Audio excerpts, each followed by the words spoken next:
I'd like to start by calling the Heart Committee meeting to order at 6:34 p.m. And would someone, can I have a motion? Second. Okay. All those in favor? Aye. The school committee? All those in favor of opening this meeting, school committee? Aye. Okay, thank you. So the goals for this evening are to share the data and implications to the public. I just want to mention that the data that you're going to see, I hope everyone got the handouts out front. There's a lot of data to absorb. And the money that came for the Heart Committee to meet for the past almost 2 years came from grants. This money did not come from the town's budgets or the taxpayers. So I think that's something that is very important when we start looking at the data.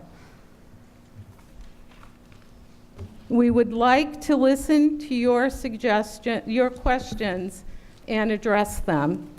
And we want to hear your suggestions for moving forward.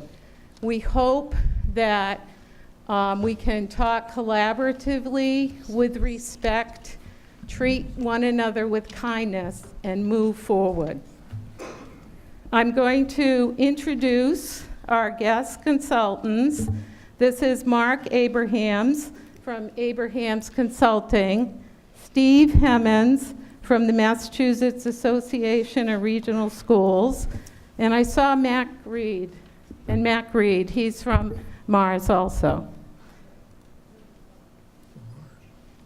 The next thing I'd like to do is to introduce the Heart Committee, and I'm going to let them introduce themselves.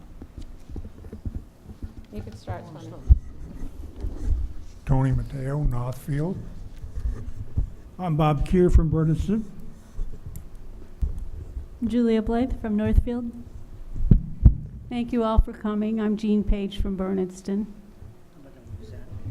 Alan Genovese, Warwick, original member of the Pioneer School Committee when they formed, and chairman of the Board of Selectmen, former.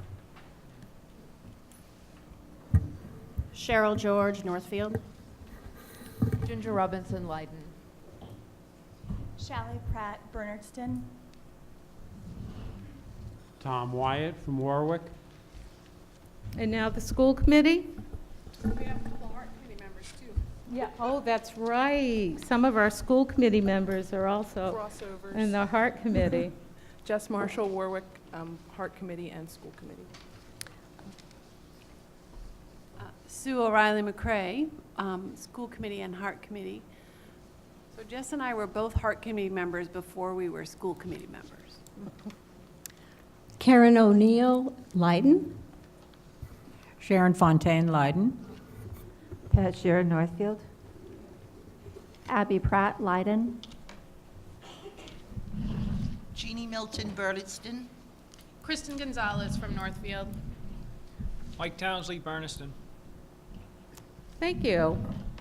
Now, one thing that became quite evident early on when the select boards got together and wanted a committee to be formed to look at the district agreement, and 12 members were appointed, we all got together, and as we started to look at the district agreement, we realized that there was going to be a need for data.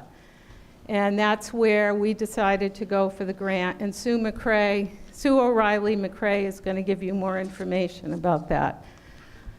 The other thing that became quite evident was we needed facilitation services. And the reason for that is when you get 12 people in a room, if we could have all agreed on something, it would have been done a long time ago. So with the money, we got $6,000 from Bernardston and Leyden, and that was through a grant that they applied for. We asked for mediation services. And for probably a year to a year and a half, we had Debbie Linningale, and she was from the Mediation and Training Collaborative in Greenfield. Well, Kate Woolner is one of the founders of the Mediation and Training Collaborative in Greenfield. Debbie couldn't be with us, and so Kate has joined us to be our moderator. She's a longtime resident of Northfield, and she is a colleague of Debbie Linningale, and she's been working, or Debbie has been working with the Heart Committee, as I said. So we're very honored to have Kate Woolner, and I'm going to hand the mic over to her.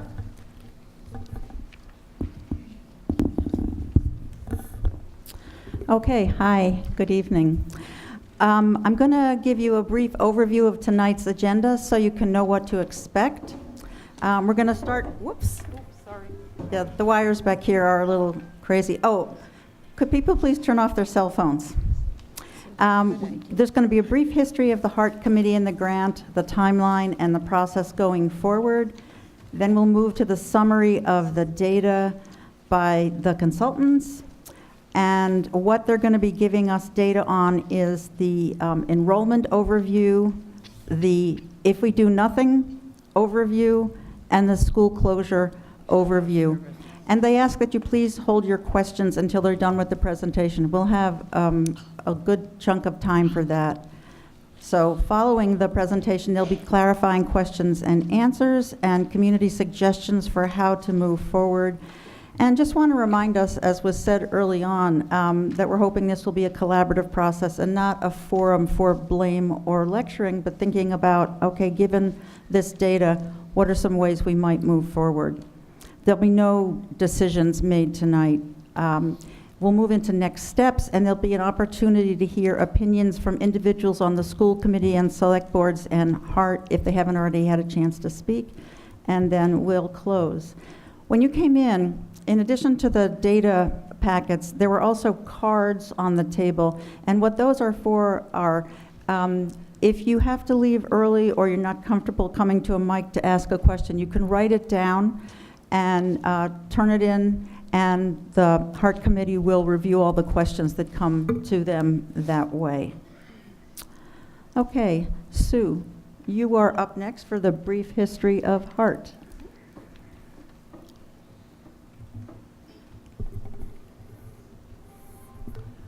Hi, everybody.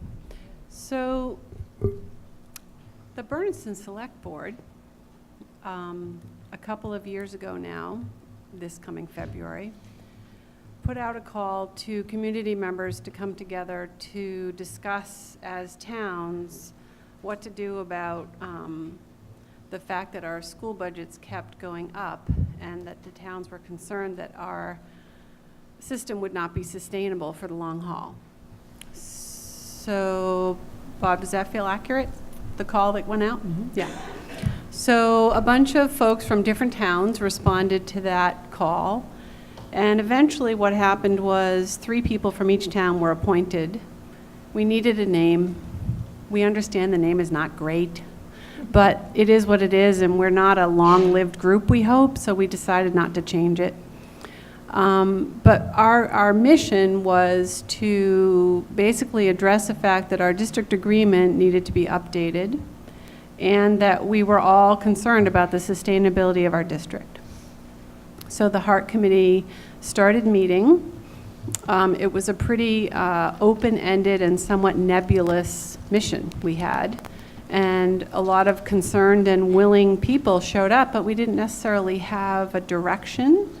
And it became clear pretty quickly that we didn't necessarily have the skills to gather the data we might need to answer the questions that were emerging for everybody.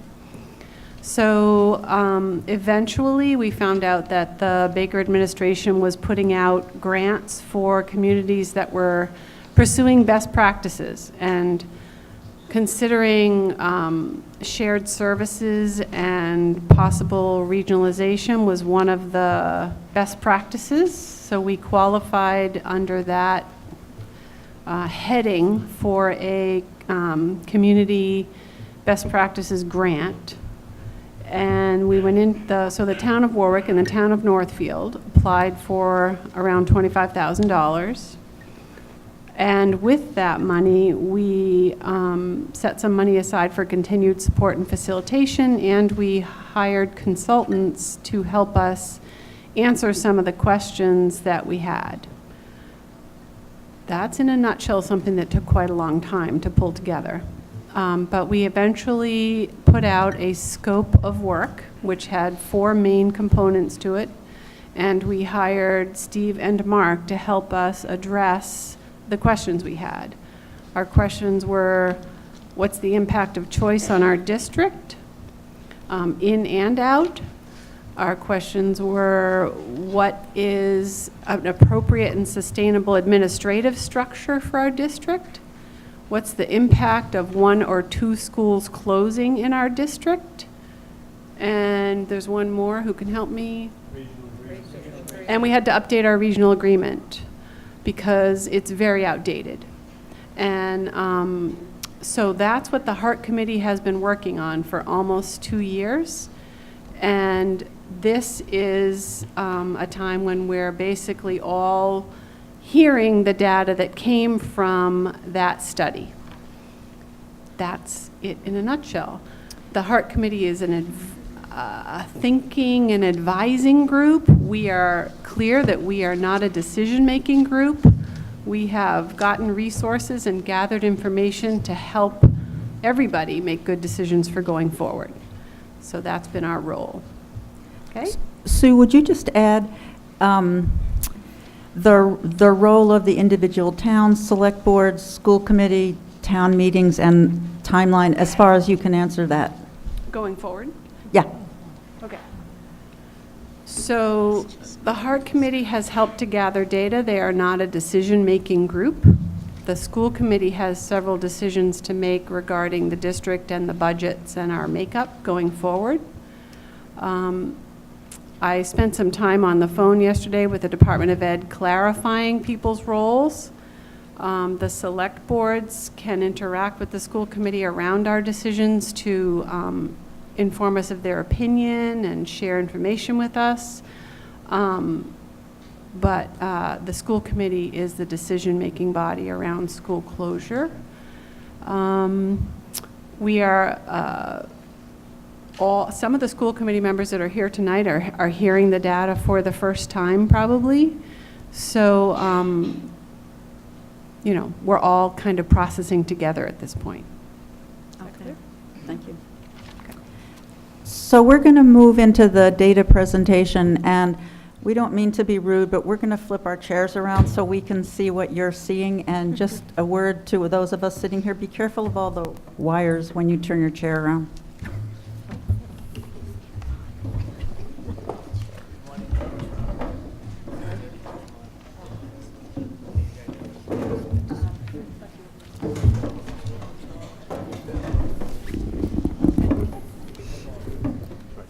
Okay, so Mark, you're going to be going first with your part of the data presentation.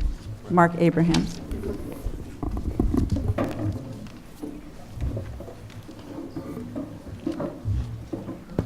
Thank you, Kate.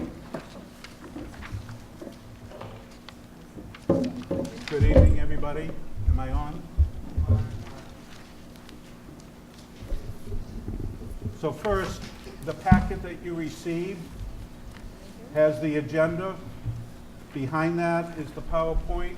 The PowerPoint is the main document that Steve and I, through which we'll be presenting some numbers to you, as well as enrollment numbers and some issues on school closing. Behind that is a survey and then some Word documents on school closing data specifically. So I'd like to begin with the PowerPoint. It's going to be on the screen. Suggest you look at the numbers in front of you. They're clear, they're crisp, you should be able to read it. And as Kate said, we would appreciate it if you hold your questions. And I understand we have a lot of numbers in front of us, So if you could write down your questions as we go through it, and then we'll have time afterwards to address your questions. So as Sue said, the Heart Committee received a grant, $20,000. In addition, we have a parallel grant with Gil Montague.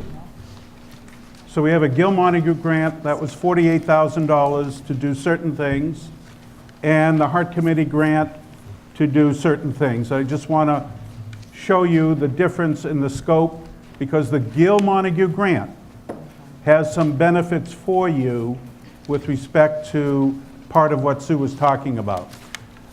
So under the Gil Montague grant, we were asked to come up with what we call a baseline, a do-nothing scenario. If the districts, all three districts, but in particular we're going to focus on Pioneer Valley, did nothing to change their revenues, did nothing to change their expenditures, where would you be 4 years down the road? And would that be sustainable? So this is the do-nothing scenario, what we call the baseline. Number two, to do some collaboration between Gil Montague and Franklin County Tech. To do some collaboration between Gil Montague and Pioneer Valley. And finally, Pioneer Valley and Gil Montague Tech.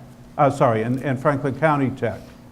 What could you do as districts to share services, to share staff, to collaborate, to reduce costs and/or increase your revenues? That goes beyond the do-nothing scenario, but for us to give you recommendations with respect to the types of things you could do to help address your situation. With respect to the Heart Committee grant, as Sue said, the school closing analysis. What is the impact if you close two of the schools? What kind of models of administrative structures could we recommend to you? What is the analysis of the impact of choice, school choice on the district? And finally, what changes are needed or recommended with respect to your regional agreement? So those are what we've been retained to do, part of which is under the Gil Montague grant and part of which is under the Heart Committee grant, all of which benefits this district. So what I want to begin with is the do-nothing scenario. This is the baseline, and you're going to see a lot of financial data coming at you pretty quickly. Where would Pioneer Valley be if you do not change your revenue base, your expenditure base? If you don't change the way you operate, what is this going to look like for 20, 21, 22, and fiscal 23? We started with the fiscal 19 budget as revised, and we projected that through fiscal 23. And we're going to show you that and then show you updates for the other scopes of services. With me is Steve Hemman. He'll be presenting the enrollment data, and he'll be presenting the school closing data, and I'll be doing most of the financial data. So without further ado, we'll start in on the enrollment data. One of the things, am I up? I know I'm not. You gotta go to the back room and turn it on? I'll try to talk a little louder right now till it gets the mic up. One of the things, part of the Gil Montague grant was contracting with NESDEC, which is the New England School, what do you call it? School Development Council, to do a projection of student enrollments, looking back and going forward on student enrollments for the three districts. So that was part of the Gil Montague grant to pay for that, which is beneficial here. So we're going over what has been the enrollment and then what's the future look like here in Pioneer. This was done by the NESDEC team, and from that we've pulled just the Pioneer data. If we take a look at the executive summary that's provided, over the past decade, Pioneer Regional has declined by 288 students in grades K through 12, about 4 more years of of about 20 pupils per are expected following K-12 enrollment with less decline than in the recent past. Now, we go into, you'll see some numbers. It's difficult, I know, to look at the numbers here, but you have that pretty clear on your packet. If you take a look on page, it would be page 10. If you take a look at that, and what you really want to do is take a look at the far right-hand side, where it says pre-K-12. You can see in 2002, you had 1,107 students, and then you now had, at the end of, in 2012, you had 795. Then go down to the historical one on the left-hand side, and you can see how it's going down, what the numbers are, your 7 through 12 and so forth, that you have lost approximately 200-some students over the last years. Now, you take a look at that. If we take a look, next step, you take a look at this as a projection. If you go to the next page, which is page, okay, sorry, go to page 11, and this gives the projection of what we're going to be looking at. And again, the far right-hand side, and taking out, if you start at 2012, 795. Am I on the? Yep. You're on 11. Yeah, 795. And then if you take a look down in 2022, 685. So you are going down as declining enrollment. And then they give the different combinations, and you can see how each year it's gone down on your enrollment. What is helpful to take a look at is this graph, which is the next page that you have. And if you take a look at that graph. Slide 12. Slide 12. And if you take a look at it, you can see that from 2007 to 2017, you were really declining. And right now, you are declining, but sort of leveling off. But there is not projected an increase in student enrollment for the district. And again, part of what it plays into that and the data that they come up with is the births and enrollment. Okay, I'll get close. You take a look at data, they look at the births, and one of the things you take a look at, what's the birth rate and what's happening in the district, just so that you know, and every time a child is born, the hospital asks, what town did you come from, and that gets reported back to the town of residence, so they can see what the birth rate is. And as you can see, the birth's gone down. You had a little blip in enrollment, but the birth rate projected out is going to be down again for the district. If you go to the next slide, which is 14, I believe, and it gives you some more information on there, and school choice out, school choice in, charter schools and so forth, you can see what the enrollment has been in your district. In January, they do what they call school attending children, so all the children that are residents, where are they attending, and that's where this information comes from. You have students that are attending it within your district, they go to Franklin County, they go to charter schools, they could be homeschooling, and also the virtual school they could be going to. So there's other options that students have. So again, the bottom line for this is that your district has had major declines. It is leveled off, but it's not going to be, does not look like it's going to be increasing. One of the things now that the fact that you have this projection, it'll be very helpful in the next couple of years to take a look at and see how close they are and what your enrollments are going. So it's important that this be updated each year and taking a look at that so you can see where your student numbers are going to be. So that ends this part, and we'll be glad to go back when we come back, but wanted to get a picture of the enrollment. And Mark now is going to go into the baseline financial analysis. Thank you, Steve. So again, the baseline analysis, we started with the 19 budget, and we're projecting out to 23. The enrollment data that you saw projects out to 27, fiscal year 27.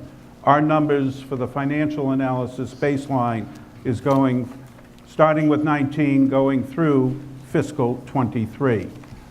We looked at the revenues, we looked at the expenditures by line item, came up with some assumptions, projected them through fiscal 23. So understand, the numbers that you have seen publicly have not been validated yet.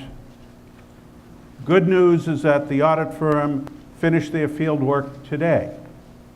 So the numbers are still not validated, but the auditors have now begun the audit and have, my understanding, completed their field work today, so that is good news. But what do you do to project when the numbers that you've seen publicly have not been validated? So we took two different approaches. Knowing that the legislation allows you to borrow up to $2 million, that would be one analysis.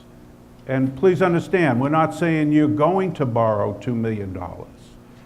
The legislation allows you to borrow up to $2 million, so think of that as the ceiling of the worst-case scenario.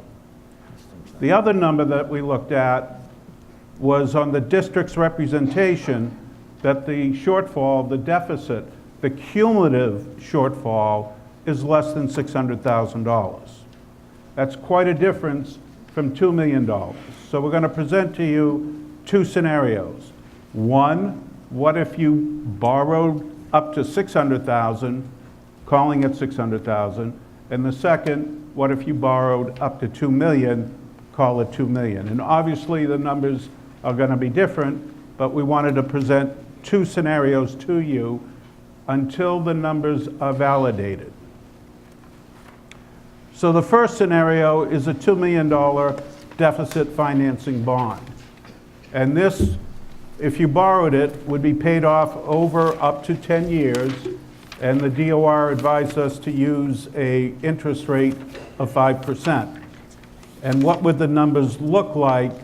So on the top of the page are your revenue numbers, and on the bottom of the page are the expenditure numbers. 18, tell them it's 18. And we're on slide 18. Actually, you could read the numbers better than I can on this screen. So the revenue numbers consist of local revenues. They consist of assessments from the 4 member towns and state aid, state Chapter 70 aid, the transportation reimbursements, and other state aid numbers. And you can see the totals there running from fiscal 18 actual to fiscal 23 as projected. And then you look at the expenditures, and this is a summary. Tanya and I, Tanya, your Director of Finance, we have this big spreadsheet that we use on both the revenues and the expenditures, and these summarize those results. And you can see that your expenditures are outstripping your revenues each year, and cumulatively, your shortfall is growing. Now again, I want to reiterate, no one is saying you're going to borrow $2 million, but that is the ceiling, that is the upside limit. The second scenario is, what would the same numbers look like if you borrowed a $600,000 deficit financing bond? Again, 10 years, again, 5%. 19, tell them. Slide 19, thank you. And the revenues aren't going to change, it's the expenditures that change. So I should comment that in addition to your normal budget, when you're dealing with the state's deficit financing, you repay the principal over X years, you pay for interest, you pay for an overseer, a fiscal overseer, and there is what is called a supplemental reserve. Those are 4 additional items that Pioneer Valley would be paying for because of the deficit financing bond that you would not be paying for if you didn't have the shortfall. So that's basically the difference between the $2 million picture and the $600,000 picture. But either way, the numbers look staggering rather relative to the shortfall. Our numbers do not include what the state has just awarded to the district called rural aid. Pioneer Valley received slightly over $92,000 in rural aid. This comes in as a special revenue fund, not part of your general operating fund. And that $92,000 is going to sit there until such time as the school committee decides what to do with that money. But think of it as potential for you to transfer certain eligible general fund operating expenditures into that rural aid fund to reduce the burden on your general fund. We do not know at this time if the district will be eligible to continue receiving rural aid. We do not know at this time if the state will reauthorize the rural aid program. So the numbers you see tonight do not include this $92,000 of rural aid. Just keep that in the back of your mind. So with respect to the expenditures,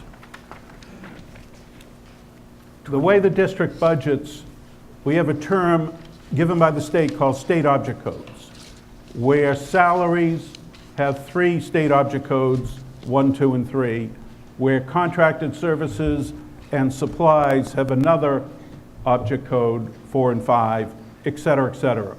And what we did was to create a tool for the district to use, and we used a 2.5% inflator for salaries, a 2.5% inflator for supplies and contracted services, et cetera, et cetera, et cetera. Those were the assumptions that we used. And if the district wants to change the assumptions, they can just go and change these keys, and the spreadsheet will automatically update the numbers to make projections in the future more simplified. One of your major funding sources Slide 21, tell you to. on slide 22 is what's called Chapter 70. This is the major funding source for pre-K to 12 districts in the state, and it is a very complicated formula, so we're going to try to simplify it for you this evening with some terms that are important to understand, but given the time constraints, we're not going to go into a class on this. But it is between the state aid that you receive and the required contributions that the state sets as a minimum for each of the member towns. Between those contributions and the state aid, together, that gives you the majority of your revenue sources for this district.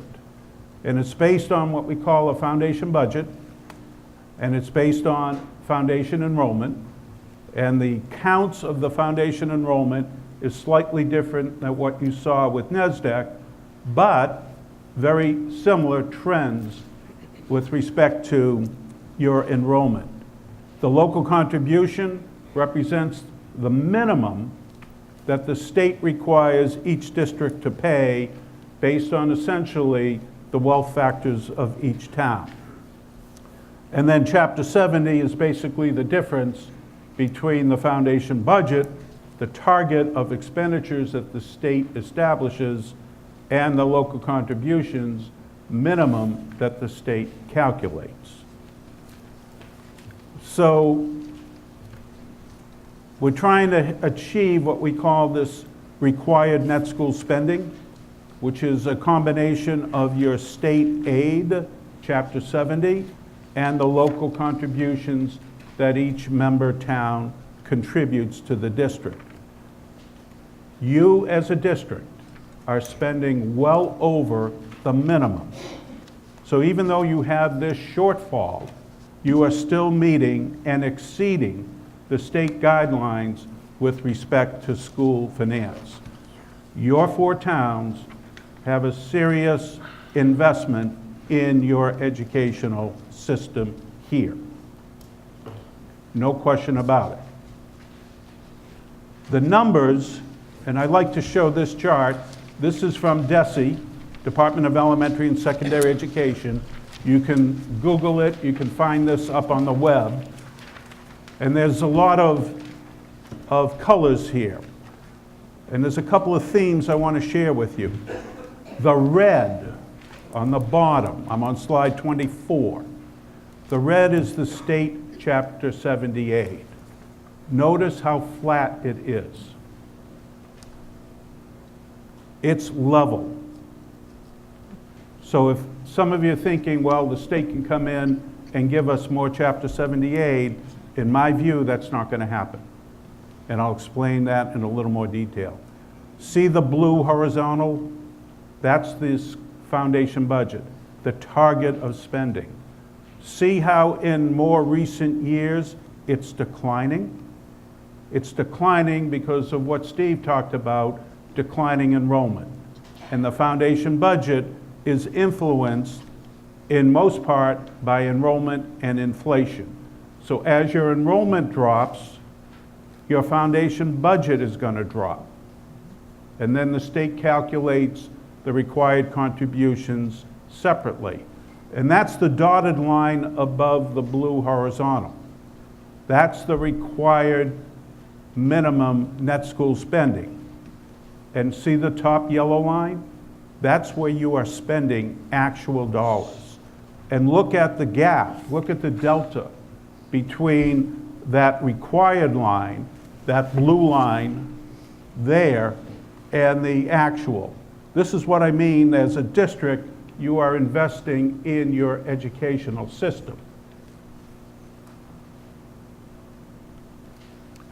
For those of you that like a lot of data, that chart is supported by a lot of data for each of the elements I just described. Historically, what has been your foundation enrollment? What has been your foundation budget? What has been your local contributions together as 4-member towns to the district? What has been the required net school spending? And what has been the actual net school spending? And what has been the excess of the actual net school spending over the required? And you'll see that on the right column. And you'll see that you are, in the last actual year, which was 17, over 60% above the requirement. The statewide average is roughly 24% for that same fiscal year. So there's no question from the 4 towns supporting Pioneer Valley has been consistently strong over the years. For those of you that know Excel, if you go into and get this file and unhide the numbers there, you'll see the entire Chapter 70 data going back to 1993. And the trends that Steve talked about with respect to enrollment will be very visible to you at that point in time. So just summarizing here, the foundation enrollment, that's the students that live in the 4 towns and go to a public school, no matter where that public school is. So if they come to Pioneer Valley, they're part of your head count, but if they go to a choice, if they choice out or they go to a charter school, they're part of your foundation enrollment, but they're not part of your head count. And the foundation budget over the last 10 years or so has declined by 6.5%, following the trend of declining enrollment. Your required contributions have increased by 12%, but only less than 1% increase in Chapter 70. And let me explain to you why, and that's on slide 26. So the state aid is computed based on that. In theory, the foundation budget is a target of spending, less the local contributions from the 4 towns, gives you what is called the foundation aid. The state must fund every district to its foundation aid. And if you're up to speed with the court cases, that's what the courts are looking for, that the state is spending at least at foundation. Then the formula looks at what did you receive last year. And whatever you received last year is grandfathered in. So last year, you received $4.1 million, but your foundation aid number is $2.4 million. So your base aid, that which you got last year, is greater than what you need for foundation aid. And that's why your Chapter 70 aid is not going to go up, because you're already exceeding with last year's Chapter 70 aid greater than what you would need in foundation aid. So you are going to receive what the state calls minimum aid, that every district is going to receive minimum aid. And that number is varied between $55 per pupil foundation enrollment and $20 per foundation enrollment over the last 5 or 6 years. So what we did in our projections was looked at the minimum aid over the last 5 years, took an average, and used that going forward through fiscal year '23. So I've been quoted in your local newspaper that the state Chapter 78 program is not going to be the cavalry coming in over the mountain. And this is why. Because you are receiving in prior year base aid more than the foundation aid calculation. So in summary, on slide 27, we've put together the charts. You want to look at this one? Yeah. Yeah. It's clearer on the handout. The top scenario is the $2 million scenario. Again, I'm repeating for the third time. No one is saying you're going to borrow up to $2 million, but you are authorized to do that. And you look at the numbers, 619,000 shortfall in 20, 1.4 million 21, 2.5 million 22, 3.9 million, no, can't be, 3 million plus 23. And you look at the lesser scenario, the 600,000, again, as a reminder, the district has represented to us that your shortfall is less than 600,000, nowhere near the 2 million number. We will know that once the audit is complete and your numbers are verified. But those numbers are more promising, even though they are shortfalls. Fiscal 20, 409,000, 21, 1 million, 22, 1.9 million, and 23, 3.1 million. Again, not taking in rural aid and other developments since we ran these numbers. So in summary, this is the do-nothing scenario. If you don't change your operating model, if your revenues do not change, if your expenditures do not change, then you're going to wind up in the range somewhere between that 600,000 and the 2 million scenario. And clearly, I think you could agree that you are looking at further deficits going forward. And from my point of view, to me, that's not sustainable. So this leads into Steve's second part of his presentation, where we were asked to look at what if? What if you closed one school? What if you closed 2 schools? Not to say that you will, but what would be the impact if you did close 1 or 2 schools?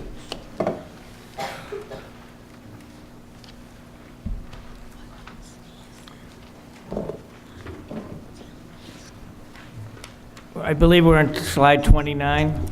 I got to talk into this one. I have a lavalier mic, but it doesn't want to work. We were asked to take a look at the schools, and you have 4 elementary schools, and 2 of them, Leyden and Warwick, have low numbers of students. Julie Kelly, who's with us, is one of our consultants. She and I visited the schools, and we've been working on trying to provide data to take a look at that.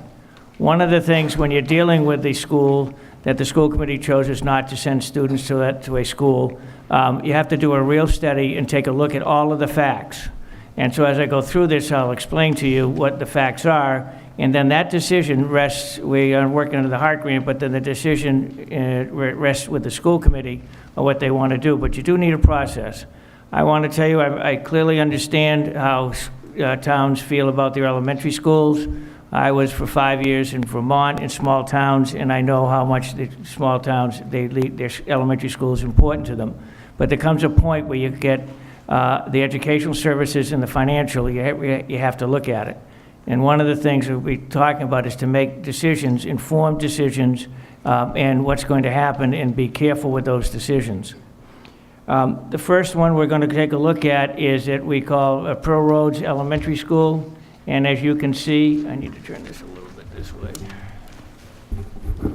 As you can see, the enrollment in 18-19 is 33 students. 5th and 6th grade are already over at Bernardston. One of the things that we have to look at when we were doing this is if you close the two small schools, basically it would be Bernardston and Northfield, do they have the capacity for other students to come in? You just can't say close, you got to figure out where they're going to go. So in this particular case, you can take a look, here's the data on roads, and then there's other information on the technology and so forth, and pupil costs. Now, what I want to explain is when you try to come up with pupil costs, what we did is in the Department of Education, it requires all school districts to do an end-of-year report, a financial end-of-year report. And they have what they call Schedule 3. And Schedule 3 takes a look at, under their codes, is the 2000 series, which is the educational, which is the teachers, the principal, paraprofessionals, anything that's going to be taking place in the classroom. Now, the issue that you have to report, and you're all the 4 elementaries plus this high school is reported separately. So we got the last 2 years of end-of-year reports, and then it took just that number. It does not include transportation, doesn't include your buildings and grounds, technology and other things, only if it touches that school. And one of the reasons to stay with that one is because in a school budget, anywhere from 70–75% is the cost of education, is your salaries and teachers, and to provide what the kids need, textbooks and materials. So we're trying to at least have something to deal with the education.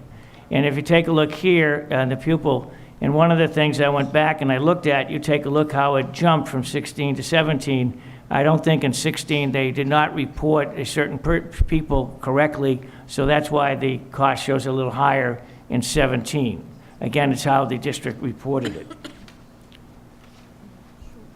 The next thing is the Bernardston School, and one of the things, if you take a look at their enrollment, is that in 2014-15, they were 172, and right now they're 159. So they've had the decline, and it appears that they would have capacity to do. But one of the things, if you were going to say, in Leyden's case, going over to Bernardston, is that you have to take a look at what the class sizes are going to be, and what some of the staff members from Bernardston have to come over, from Leyden, the staff members come over to Bernardston, so number one, your class sizes aren't too large, or you're going to have to create some classes depending when they come in. So again, you can take a look at the size that they looked at, that Bernardston would have the ability to take them in. And then you can take a look at the per pupil costs in Bernardston, which I think were reported correctly, and take a look at the number of students there. That's slide 33, okay?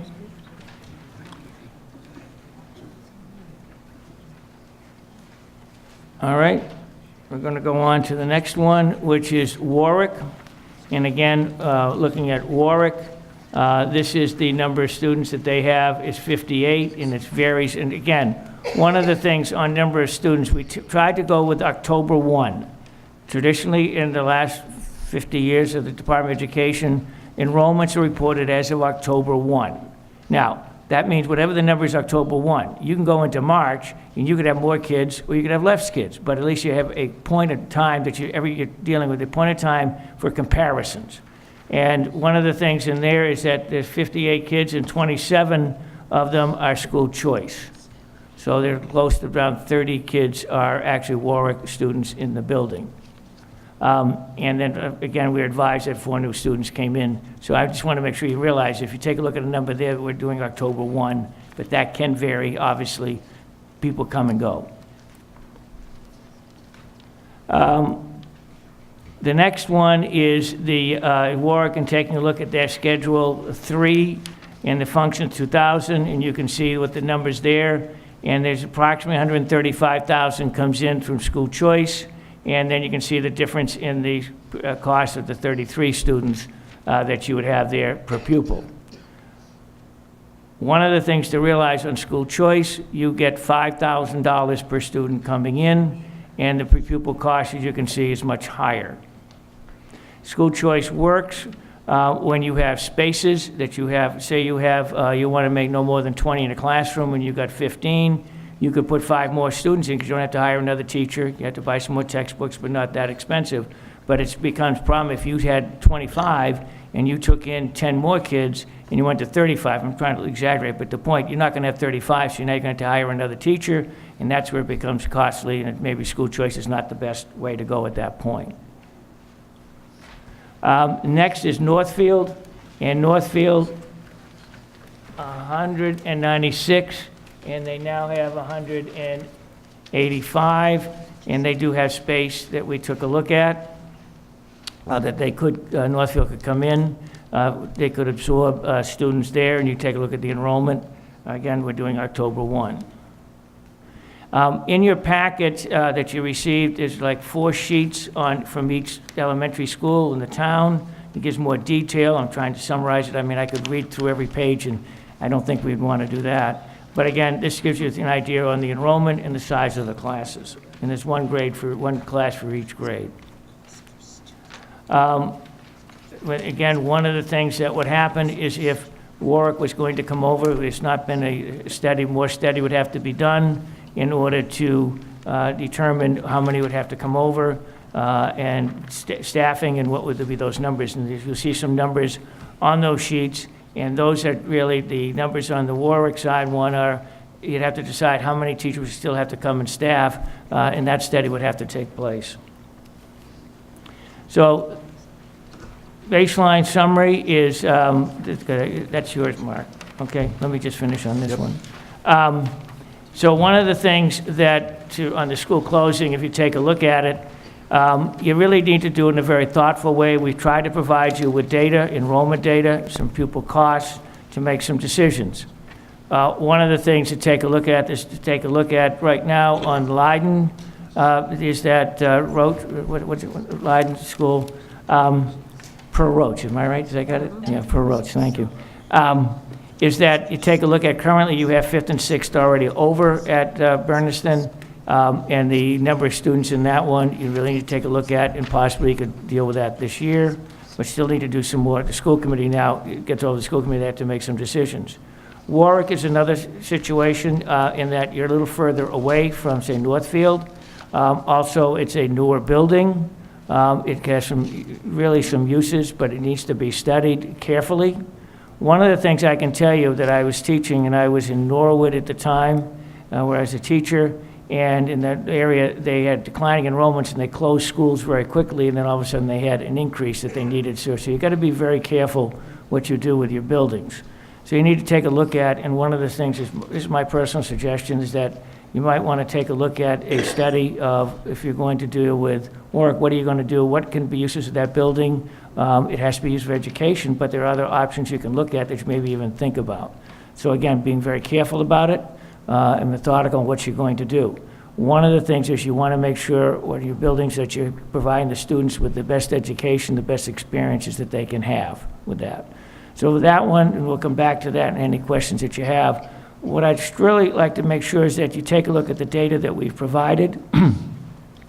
We have Mark and I are outside people. We don't live in your communities. We're presenting data as we see it. Then it has to be your decisions. We don't make decisions. We're just trying to give you data, which you've not had over the last year or two on what, like on the school closing issues or your budget projections, so that you can make some decisions because it's your future and how he's going to come out. And it is, you have some issues, but you now have a chance to make those decisions that you can decide.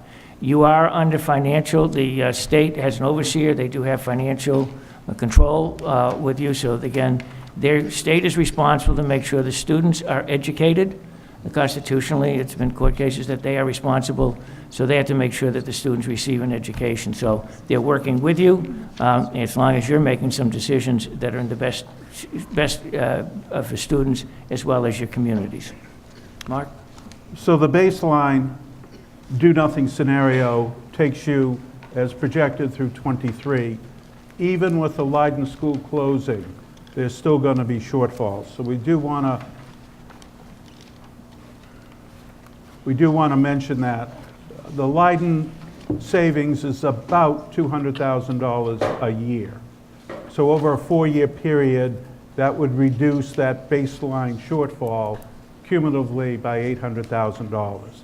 That still does not reduce the total shortfall. There's still a shortfall after that. So again, coming back to the collaboration issues, to the shared services issues, to the administrative model issues, those are information we're going to be providing to the Heart Committee and the School Committee for them to decide how to go forward. And that brings us to... The next slide. You go to the next slide. Next one. Yeah, that's it. Oh, all right, you reversed that on me. Yeah. All right. So here's the slide I was referencing with respect to the Leyden impact. You'll see a number there, $198,918 as a potential impact should you close Leyden.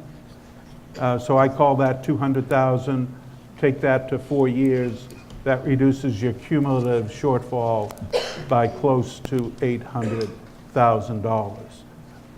That reduces the 2 million baseline scenario down to 3.1, and it reduces the 600,000 scenario down to 2.3.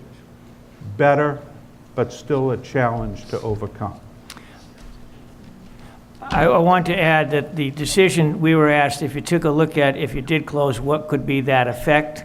There's been no decision made. That decision, we talked to the Heart Committee, it's got to go to the School Committee, and that's why having the open forum to try to give you some data, because if somebody would ask, what if we do close a school, what is the effect? So that's what we're trying to do as a model for you.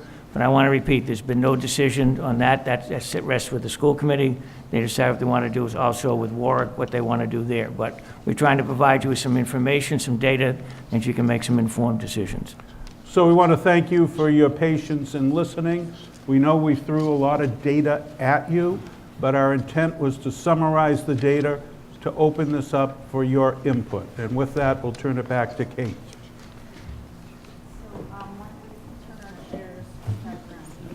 Let's just take it down, Mark.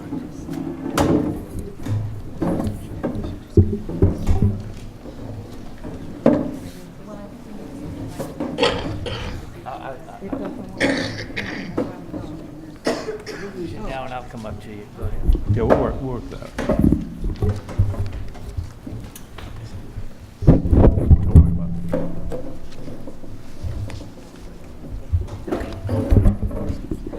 All right, thank you for that. So, you have a question?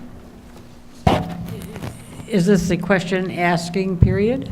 It is the question asking period. I was going to let some audience folks ask questions first. Is that all right with you?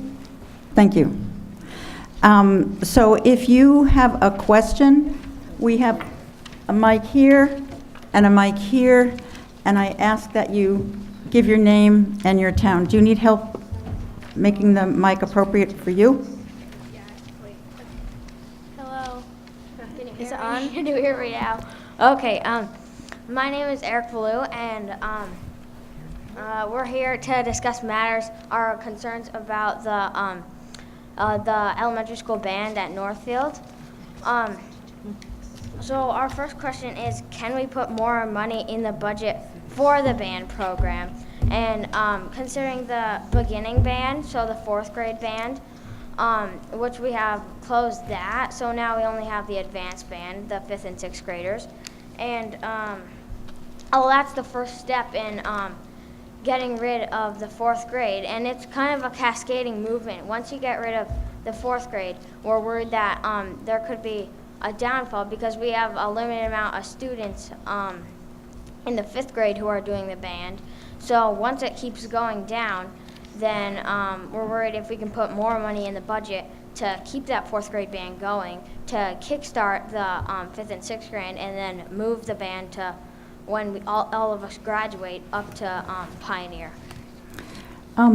Thank you. So let me see if we have an answer for your question, okay?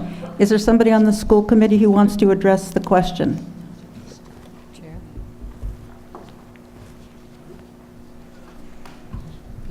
Mike Townsley, Town of Bernardston.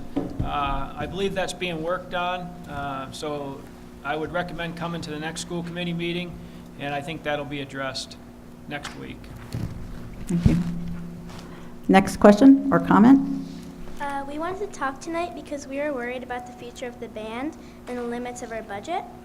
Not having the fourth grade band for 1 year has made a big difference in how the program looks and feels to us, and we are worried. Hold on a second. As each class graduates at the high school band program will gradually get smaller, and eventually there will be no program at all. This means that there will be no band to march in the Memorial Day parades, no music concerts, no participation in competitions, no performances, no musical performing arts at any of our schools except for chorus. And we are worried that great teachers like Miss Snedeker and Mr. Burns will leave if they have no students to teach. And our band lessons at Northfield Elementary School are now just a half hour in length due to demands of Miss Snedeker's job.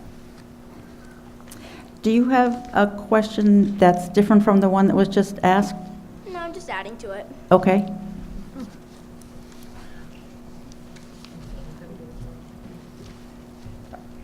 Are you all set? Yeah. Okay, thank you. Future select board members. Okay, if you have a question, please come up to the mic, either one, and say your name and state your question, please. Tracy Rogers from Northfield, and first I want to say how nice it is to see the school committee, the Heart Committee, and the administration all together working on the problem, so I really appreciate that. I'm wondering if phase 2 of the analysis or any part during your analysis is going to look at places where there might be efficiencies. I don't want to say trimming the fat in the budget. I don't think there's any fat, but are there places we could cut to also address the shortfalls we see coming?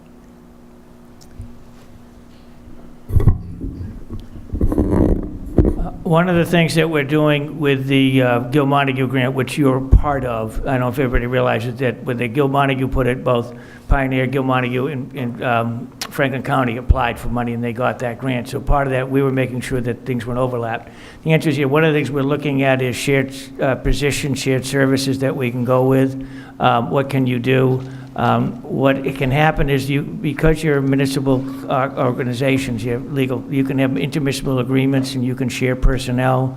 Somebody could be employed here at Pioneer and say, Gil Montague could buy those services and pay for those services. You could have somebody in professional development or curriculum, all different parts. So we're working with the 3 districts and your superintendent and trying to come down to that. Where can you do that? It's going to take a little bit to get there, but that's one of the ways to go.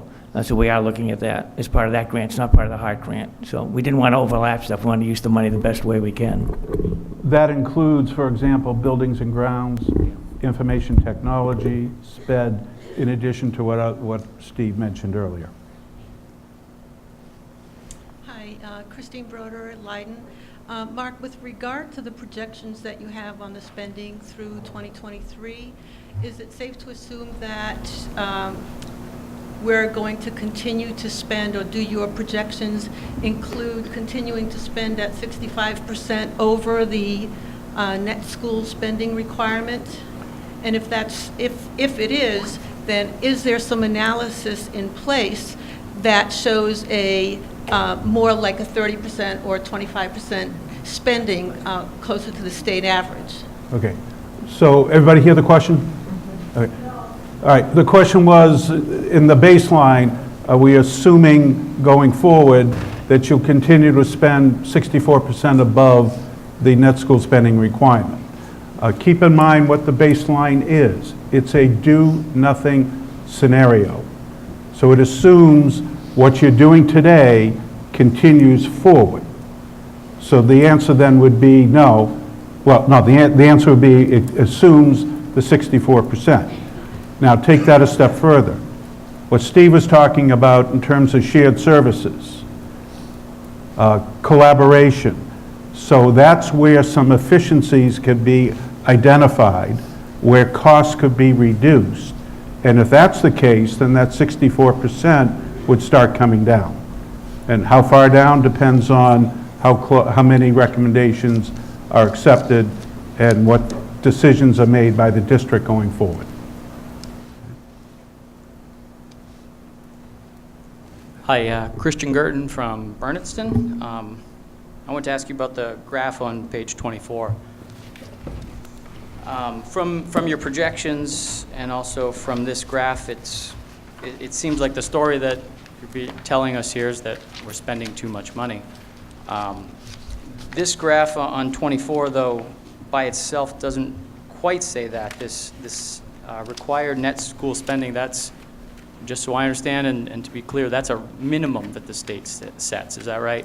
Correct. And so I wonder what this graph looks like, the difference between the minimum and what a district is spending at other districts, both rural districts like ours, and also if you go inside 495 and look at districts around there.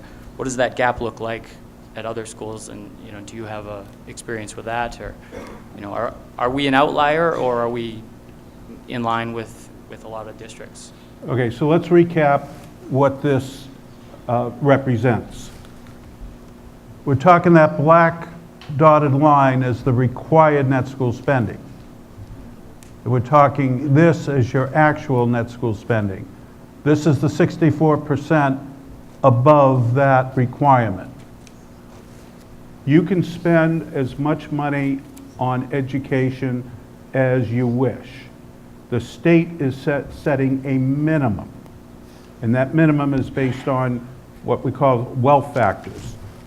So that's your minimum you're spending up here. This is based on your end of the year reports for Pioneer Valley.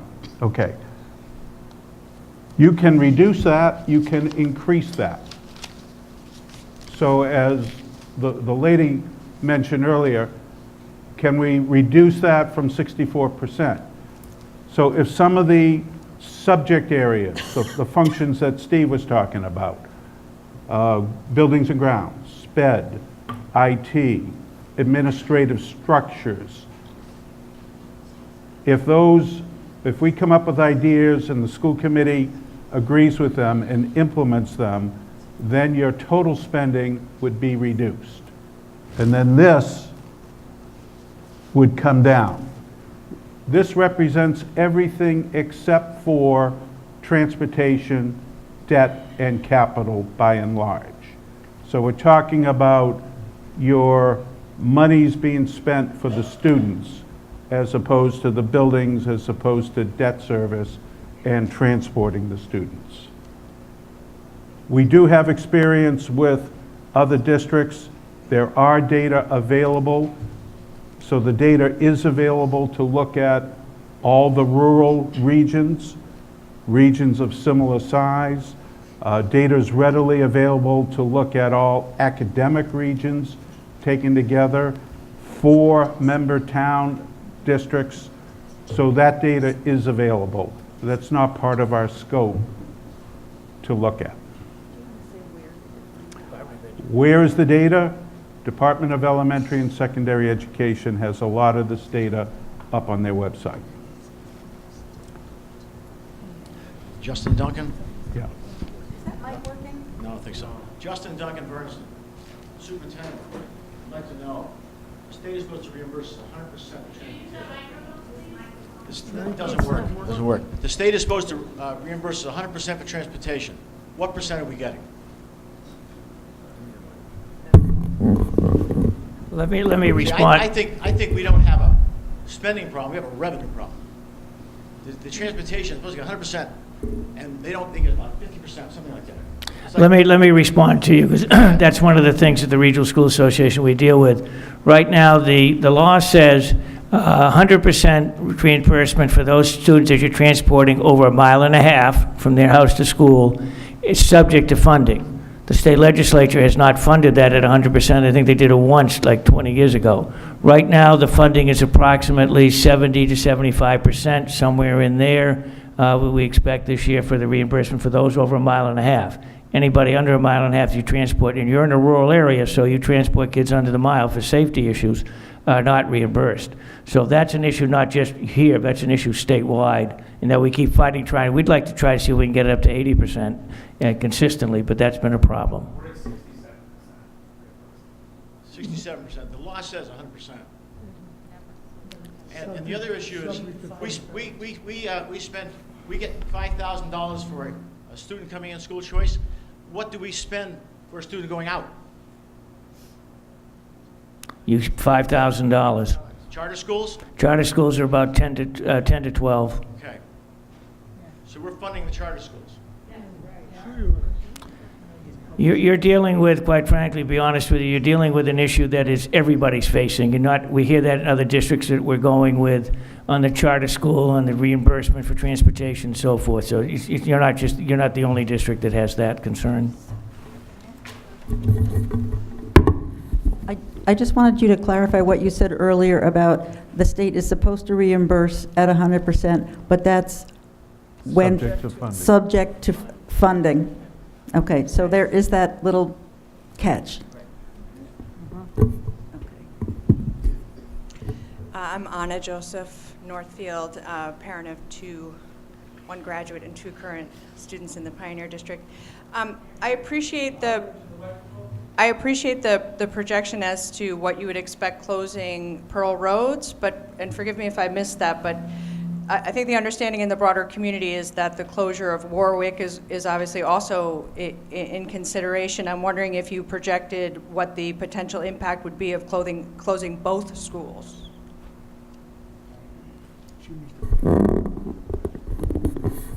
We have not gone to the level. You can take a look in the packet that we've given you. It gives you some ideas on how much money.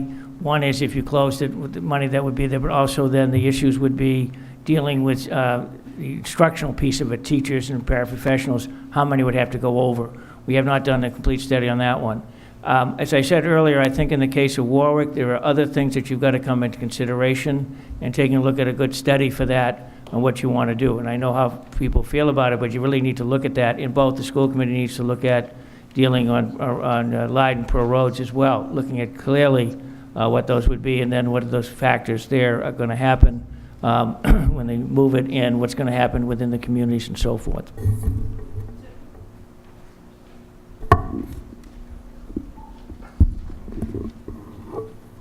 Sorry, Deborah Potee, Northfield. So you didn't do the study for Warwick? I guess I just want to understand. Yes, it is. It's there. It tells you what those sheets are. Speak in the mic. Oh, and it looks the way we saw Leyden's in the packet. I just didn't get the packet. Well, it's out there. No, there's no more left. But I'm just asking. So The numbers are in that packet that you can take a look at. and you then- and the combine, next- and does it combine both Warwick and Leyden? No.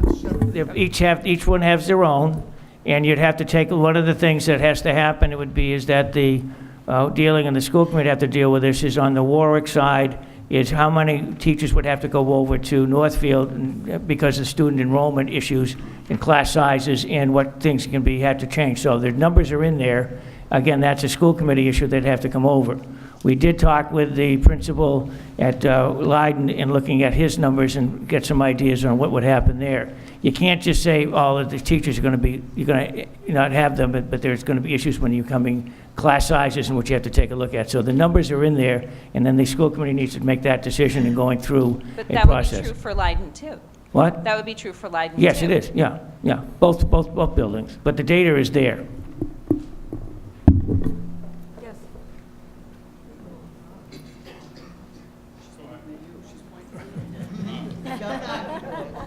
Can you guys hear me? How about using one of the table mics? You guys saying I'm tall or something? I'll use this one. Adam Holloway, I'm with Warwick. My question is, Warwick is certainly not making any statements as to our intent other than our considerations, but has the committee or the people studying the numbers ran the numbers, if Warwick is to simply leave the district, what kind of issues that would cause? Would that be advantageous to the district? Would that cause a massive upset? And, you know, is the money that Warwick is bringing into the district, is it valuable? And what would happen, again, if we left? Has that study been, any sort of study been made on that? That was not part of the scope. That would, the town of Warwick would have to look at those numbers. I understand that, but knowing that they ran all those numbers, is there any sort of feeling from Steve or you guys that how that would impact? Well, it's okay.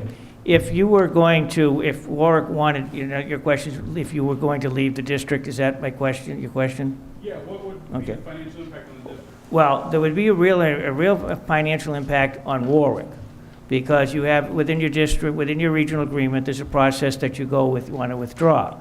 And you are under control with the Department of Education, the commissioner has to approve that. You have liabilities, one of the major liabilities that you have that you would be responsible because you're in the district. And one of those would be is if there's any debt left on the district. But the other, excuse me, the other issue that comes across is the other post-employment benefits, which is retiree health insurance, and your business manager told me, I believe, Tanya, am I correct, it's about $18 million. You would be responsible for a percentage of that in order to leave the district. And if you're what percentage would be work, about 10%? Yeah. Yeah, if you took 10% of 18 million, it's 1.8 million. You'd have an issue of having to put that money up in order to leave the district, and then where are you going to go? Right now, within your regional agreement, it says that you have to amend the agreement, and the towns have to vote the amendment to let you out. And then the state's going to ask you, where are your kids going to go? Are you going to have a standalone district? You're going to have your own school committee? How are you going to handle that? Where you're going to, you're K-6 or where you're 7-9, you got to have tuition agreements. So it's a process that could take you 2 to 3 years to go out. It's really on the Warwick side that could be more of the problem than on the district side. I just need to tell you that because we've done some work with that with other districts. So again, it's not an easy process, and then that would be a whole nother analysis that would have to be done if you left or any town left the district to see what those factors would be. So it's extensive. So it's not an easy process.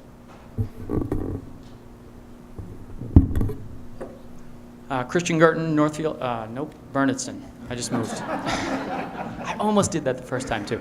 Anyway, the do-nothing projection, it showed big deficits. I think it was a 5-year projection of something like $4 million or something.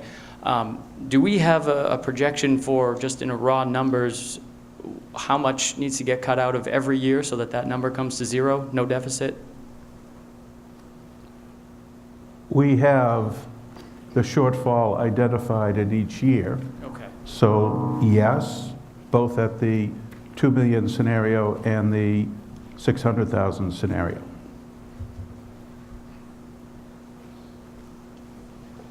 Hi, I'm Dot Prine. I'm chair of the board in Warwick.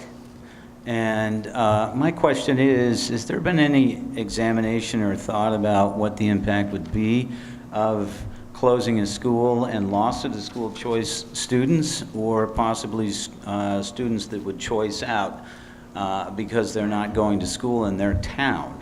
And the reason I ask that is that in Warwick's case, probably half the students in the school will not go to Northfield. And the impact on that eventually is going to multiply.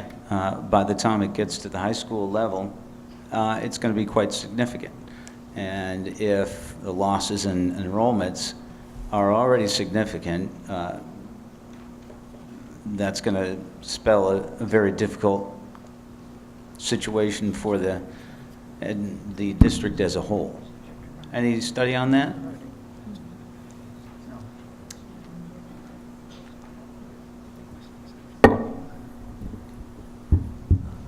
There was somebody on the school committee who wanted to raise a question.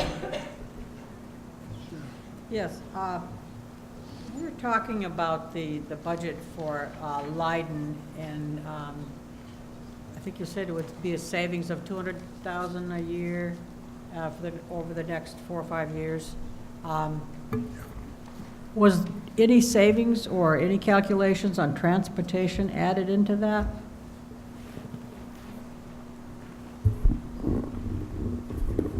At least the first pass, no, there wouldn't necessarily be an increase, because right now you're transporting 5th and 6th over there now, so you're going to run the 2 buses over there with the rest of the kids. So at that point, it didn't appear to be what we were told. Right.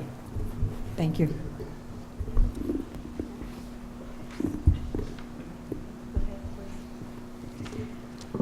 I have in front of me some reports that I printed up. Not exact, oh, excuse me, Elizabeth Musgrave, principal at Warwick Community School. I have in front of me some reports that were printed up, not exactly what you have shown on the screen tonight. But I'm wondering about the study that says that, that Warwick Community School elementary students will have access to single grade classrooms, curriculum structure, and larger peer groups, which is optimal for social and emotional learning and development. I didn't see any study on that, that is in fact optimal. And I would also like to maybe question the language here on the Warwick report that says on the first page that Warwick Community School has a total student population of 58. Well, actually it's 62 now, but which has resulted in, and my belief is that Warwick Community School was purposely designed to have dual grade classrooms, because there's actually a lot of research to show that there are social, emotional, and cognitive development and advantages to having dual grade classrooms. So I wonder about the studies that go with that report, that piece of the report.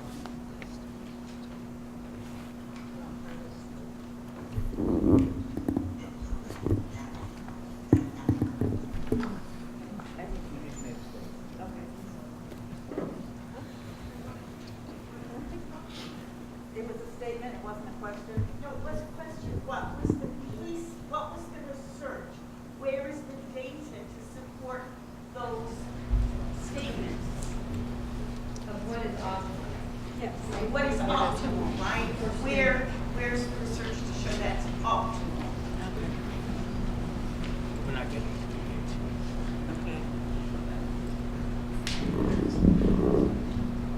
I think that we're passing on that question because my sense is that it's not the purpose of this forum to debate the data. But let me ask you a question. Is there a way that that information could be made available? Is there something that you could direct her? I hold a doctorate in education, and I can tell you through research that there is, all research is different sizes, different ways to look at it. What do you want to give students? So there is research out there, and the principal can take a look at that. We're not here trying to point out that with Warwick issue that you need to look at a whole lot of things there, and that's not the case. You need to look at that, and one of the things saying to that, you need to have a study, more in-depth study, more all the different aspects that you want to have with that. But there is research out there that shows social emotional issues of children and so forth. And again, it depends where you are and what you're doing. So we're trying to just present you some information that you can make some decisions.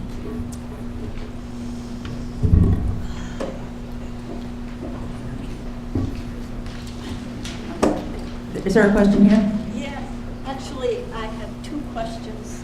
Can you use it? Yep. Can you use the mic, Two please? questions, Karen O'Neill, Leyden. The first one is from page 19 of the document. And I'm wondering if there's an explanation for a 20% projected drop in transportation reimbursement in FY20. What page? 19. That's over $100,000 less from the state for transportation and yes. Yes. Can you use the mic, please? Doesn't work. They turned it on. So the reason for the decrease in the reimbursement is because the way that transportation works is our reimbursement comes the year after expenses, and we decreased 2 buses from from the 18 to the 19 school year. So we will then see the decrease in reimbursements in FY20 for those decreased expenditures at the percentage of reimbursement that we're getting. As Steve mentioned earlier, those reimbursements right now are between 70 and 75%, but our realized reimbursement rate is around 67% due to our unreimbursable students that are transported 1.5 miles or under currently. Thank you, Tanya. My second question comes from page 31. You stated that you thought, it was your thought, that there was underreporting for the FY16 number from Leyden, Schedule 3. Could there be an alternate explanation, such as several incoming high-needs students who required special education services that were not required the year prior?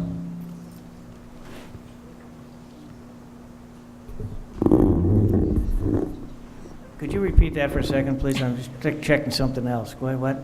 Yes, page 31. For the Schedule 3 numbers in FY16 and 17, there was a large increase, which you attributed to what you thought was perhaps underreporting of expenses in FY16. First, I'm just asking if there could be an alternate explanation, such as an influx of students in FY17 with very specialized needs. I looked at that because it was jumped quite a bit. It looked like, now remember, this is an end-of-year report that your district reports, that your superintendent signs, that your chairman signs. So we get that from the Department of Education. And I looked at it, and there was looked like it was a staff member that was not put in the 16 money, but it was put into 17. A special needs staff or some sort that was put in there. I didn't look at enrollments, but it was just, it was put in like $40,000, $50,000 more was put in. And I just think it was a correction from the prior year, allocating the cost for a particular special ed teacher to that district, to that town, to that school, where it was not reported the year before. Could it also be that there were new students coming in that required that extra personnel? I don't know. I wasn't here. I'm just taking the numbers that your district reported. So again, you said you didn't know for sure, and I guess we need to find out. Well, I can tell you I have the report, and I can give you the report and show you the numbers, and then you can take a look and you can see, which I'll send you the end-of-year reports very gladly, and take a look and you can see the numbers there that was reported. That's all I'm trying to say, is that's what, if I take what was reported by your district, that's what it shows. And I don't know if there were student numbers or not. I'm just going by what the numbers were and just trying to make sure we're consistent in how we were doing the numbers and where we were pulling them from. Certainly, but we understand that special education costs can vary quite a bit from one year to the next, and that can certainly cause the cost per pupil in a particular school to rise. Yes, correct. It can. So to kind of further emphasize a combination of what Karen is saying and Steve, there were amendments that were recommended by the auditors for the end-of-year report. However, when those recommendations came through, that amendment was not done on the state website by the prior administration, so the figures that Steve is using is what was reported by the prior administration. Between the combination of a missed faculty being reported in the proper line, there are a large number of special needs IAs at that particular school, which creates a very, very small 1 to 3 or 1 to 4 staff ratio at that school. So it is a combination of those two items. Yes, Sharon. Thank you. Also, it could be the fact that we had a principal come in there too. So it might be, that might affect that figure as well. Yeah, so there was principal staffing, and now that has been decreased to a shared principal.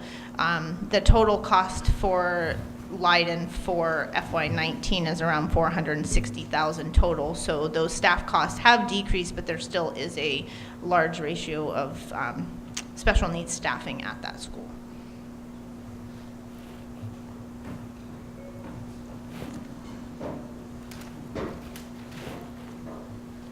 Brian Herview, Bernardston. I'm on slide 31 now that you have it up there.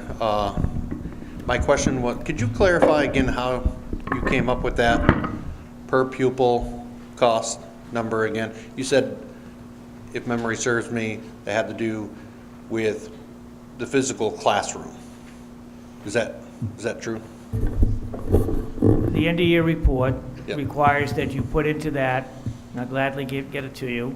It shows that you put in there your principal, your teachers, substitutes, special education. You can any teacher that hits that building, a percentage of their time would hit that building, and materials, reading materials, supplies, textbooks, are in that 2000 series on Schedule 3.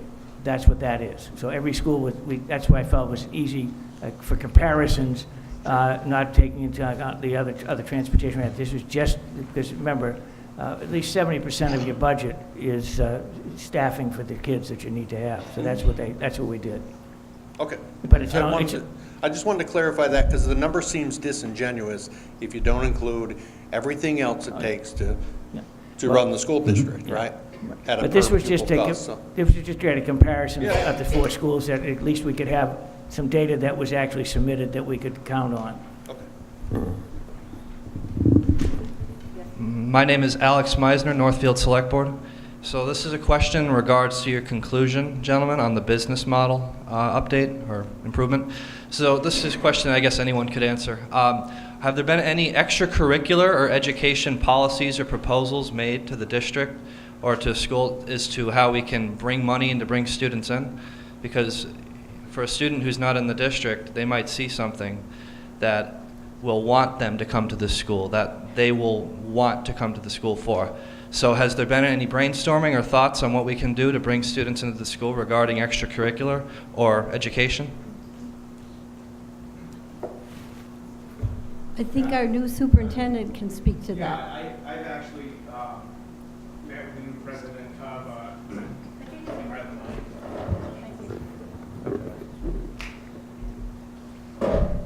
we're actually looking at bringing new courses in for next semester and as well as next year. I met with the new president of Greenfield Community College.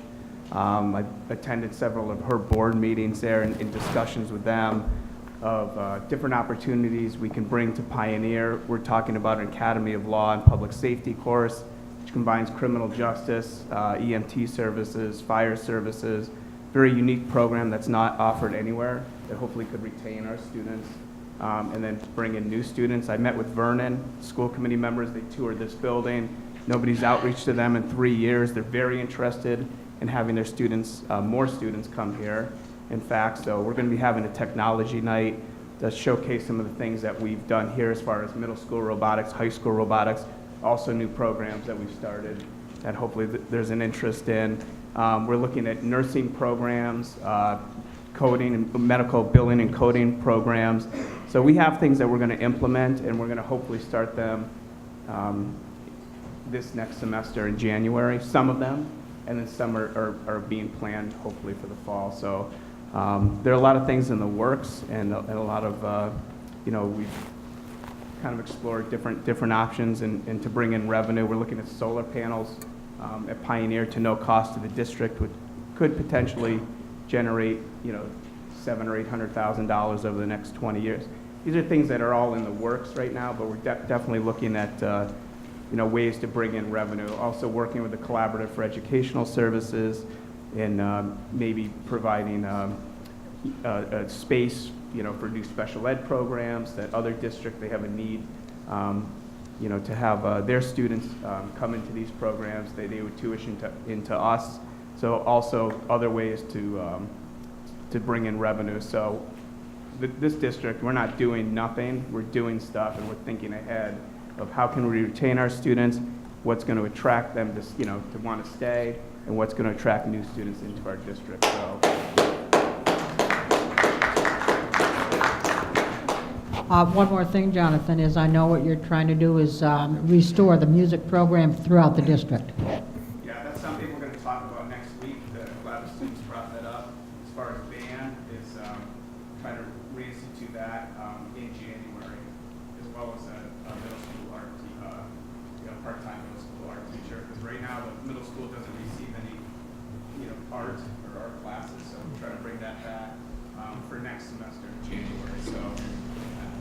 wait till next year? I want to see what we can do now. Is this when we need to do it? Hi, thanks. I'm Alex Trisky from Northfield, and I just had a general question, I guess, about the projected budgets over time, and maybe how precise they are in terms of sort of with declining enrollment. Was there a reduction in teachers factored in over time, or reduction in supplies and things like that, or was it, when you said do nothing, was it really at the current funding levels, just projected? The latter, current funding levels going forward. Okay. And I guess maybe this is more a comment for our committee or school committee, but I hope rather than a do-nothing budget, it would also be, I think, really important and informative to have a budget going forward where with the funding level that we really want and the programs we really want that have not been cut, I guess, put back in and see where we really want to aim, what our real goal is for funding and what our options are to achieve that as well.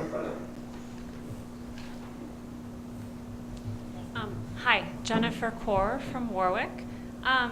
I have a couple questions about the figures that are on a document. Sorry, it's not what you presented today, but it's a document we had received ahead of time, specifically laying out savings related to the closing of Leyden and Warwick. Do you know what I'm talking about? Okay.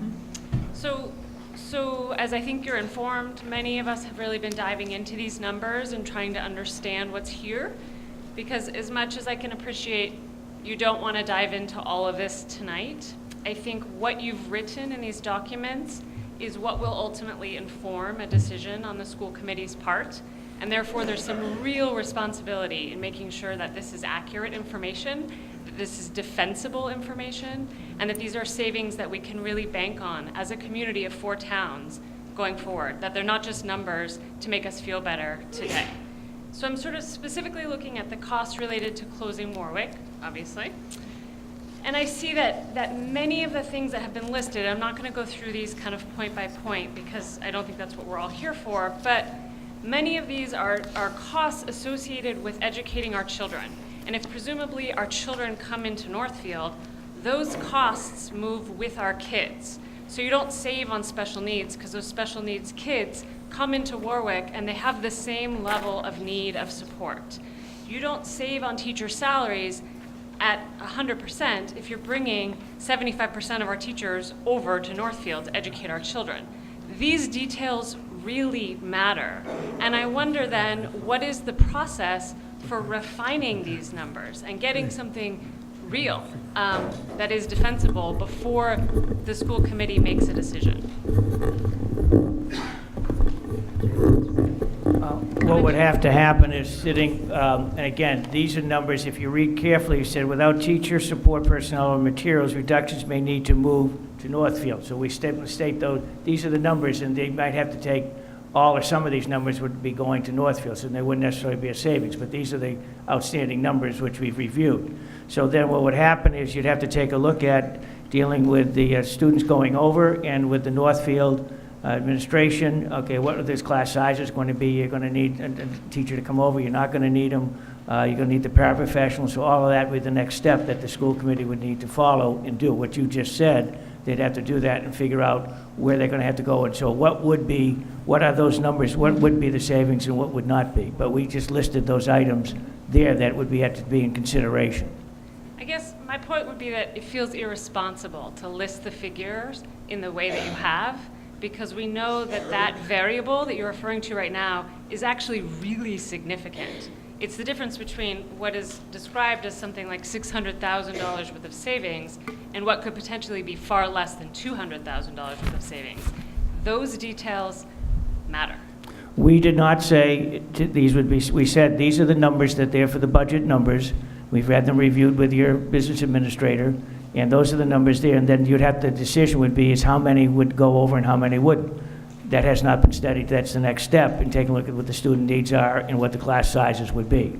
It's just representing what those budget numbers are, and then the decision would be how much would actually be the savings. Okay, so I get that. I guess then what I'll ask the school committee members who are here for is some kind of commitment that that will be studied thoroughly and formally before a decision is taken to close the school. You're saying yes to that? Okay, thank you. I just want to follow up real quickly to that, and I think this is going to actually answer Deb's question from earlier too, and I'll be brief. You'll notice that the Leyden one is slightly different, and that's why the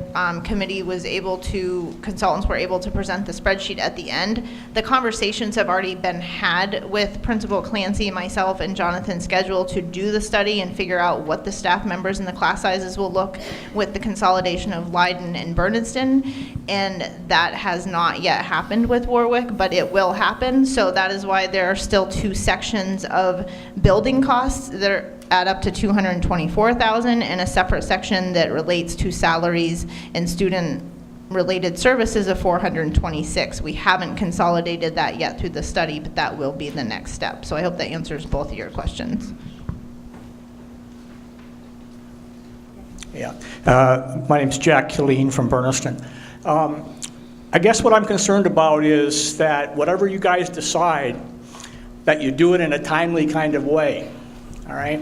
So if it gets to be 1st of February and we haven't got an idea of what we're doing, or we haven't made a final decision, then you're starting to get into town budget considerations, meetings. Town meetings aren't that far away. So I'd recommend to you that you pick a specific date certain to have all this done, ready to be presented to the communities. Secondly, when you said $600,000 shortfall for fiscal year 19. Did that include $250,000 for the lunch program that has been promised by the communities on a 3-year plan already? To answer your question, yes. It did. $250,000 was in it. Was included in the 600,000. Okay. And to update everybody, my understanding that those invoices were prepared for the towns today. Yeah. Okay. So that means that 600,000 would come down. Yeah. Thanks.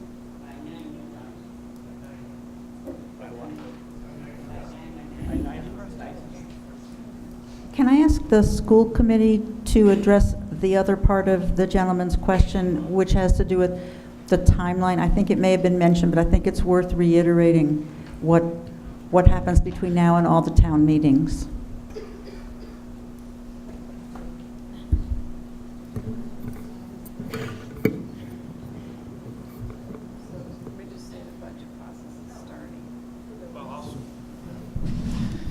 So as far as the budget process, we're working on scheduling a meeting at next week's school committee meeting. That'll be in discussion to create a calendar which does not exist for any of the budget subcommittee meetings in the future.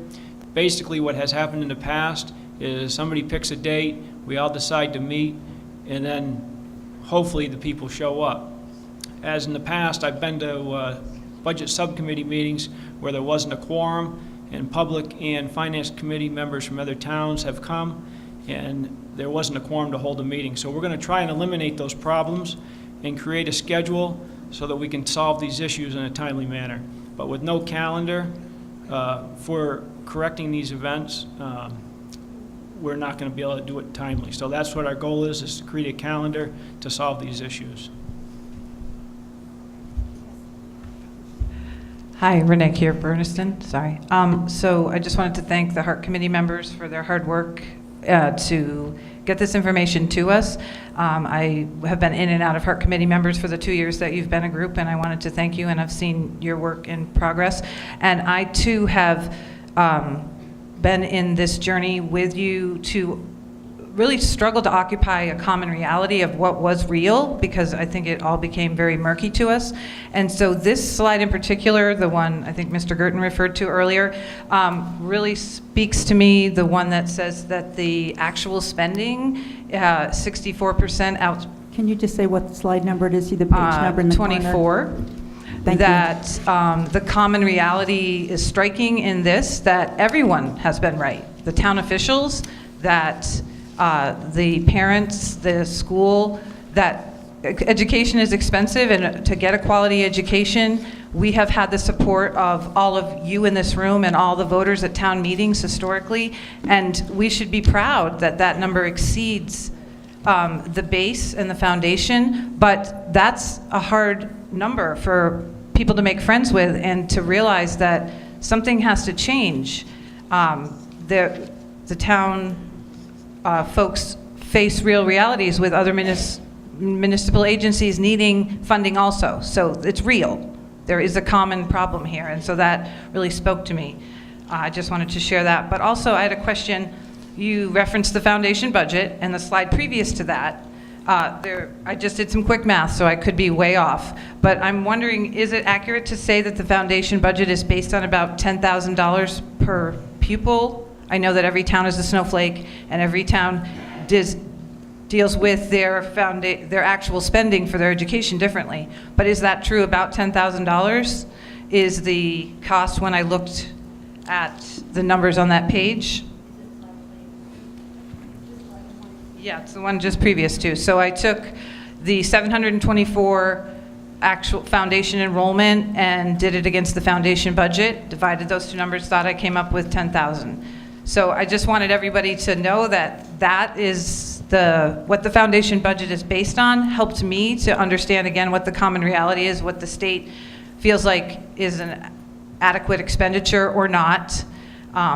So I just felt like that might be helpful to other people grappling with what's real and what's emotion and what's a little bit of both. And was a pioneer cost per pupil in any of this, or was that not in your scope?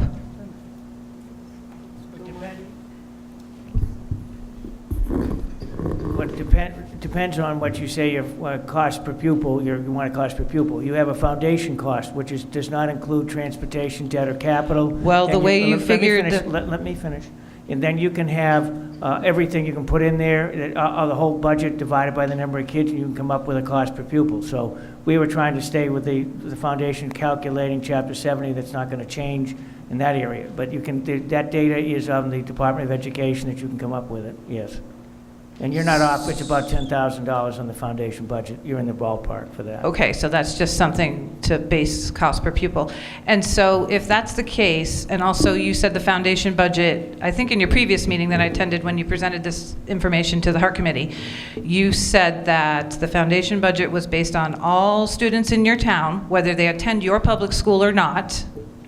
That's how your foundation budget is reached, right? So if, just for example, a Bernardston student attends in Greenfield, our Bernardston town budget is based $10,000 for that student. No, it's based on the region, not by the town. In other words, all four towns are together as a region.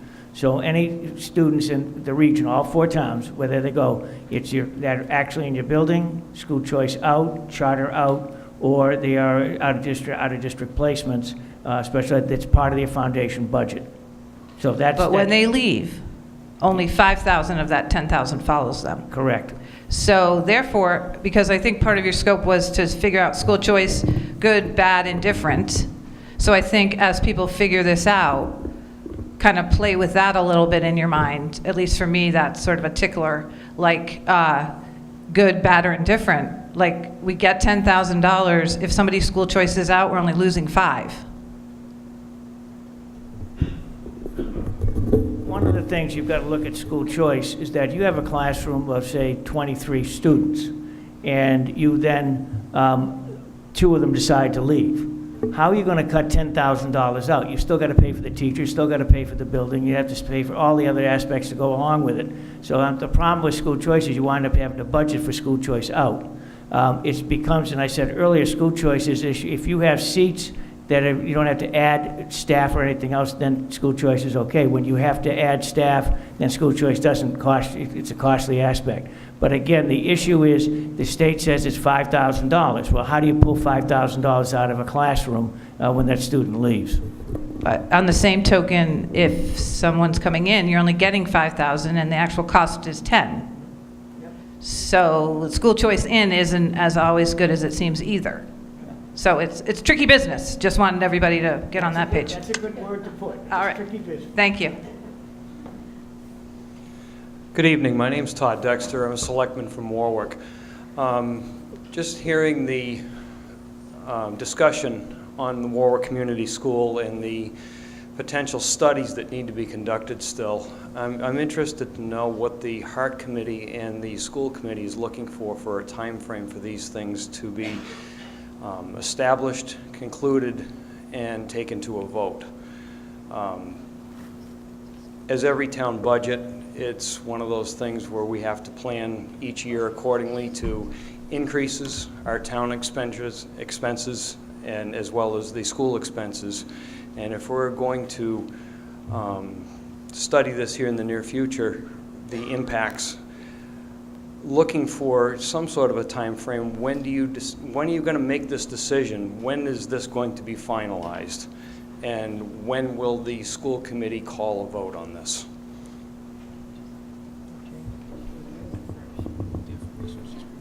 Sue, you want to take that?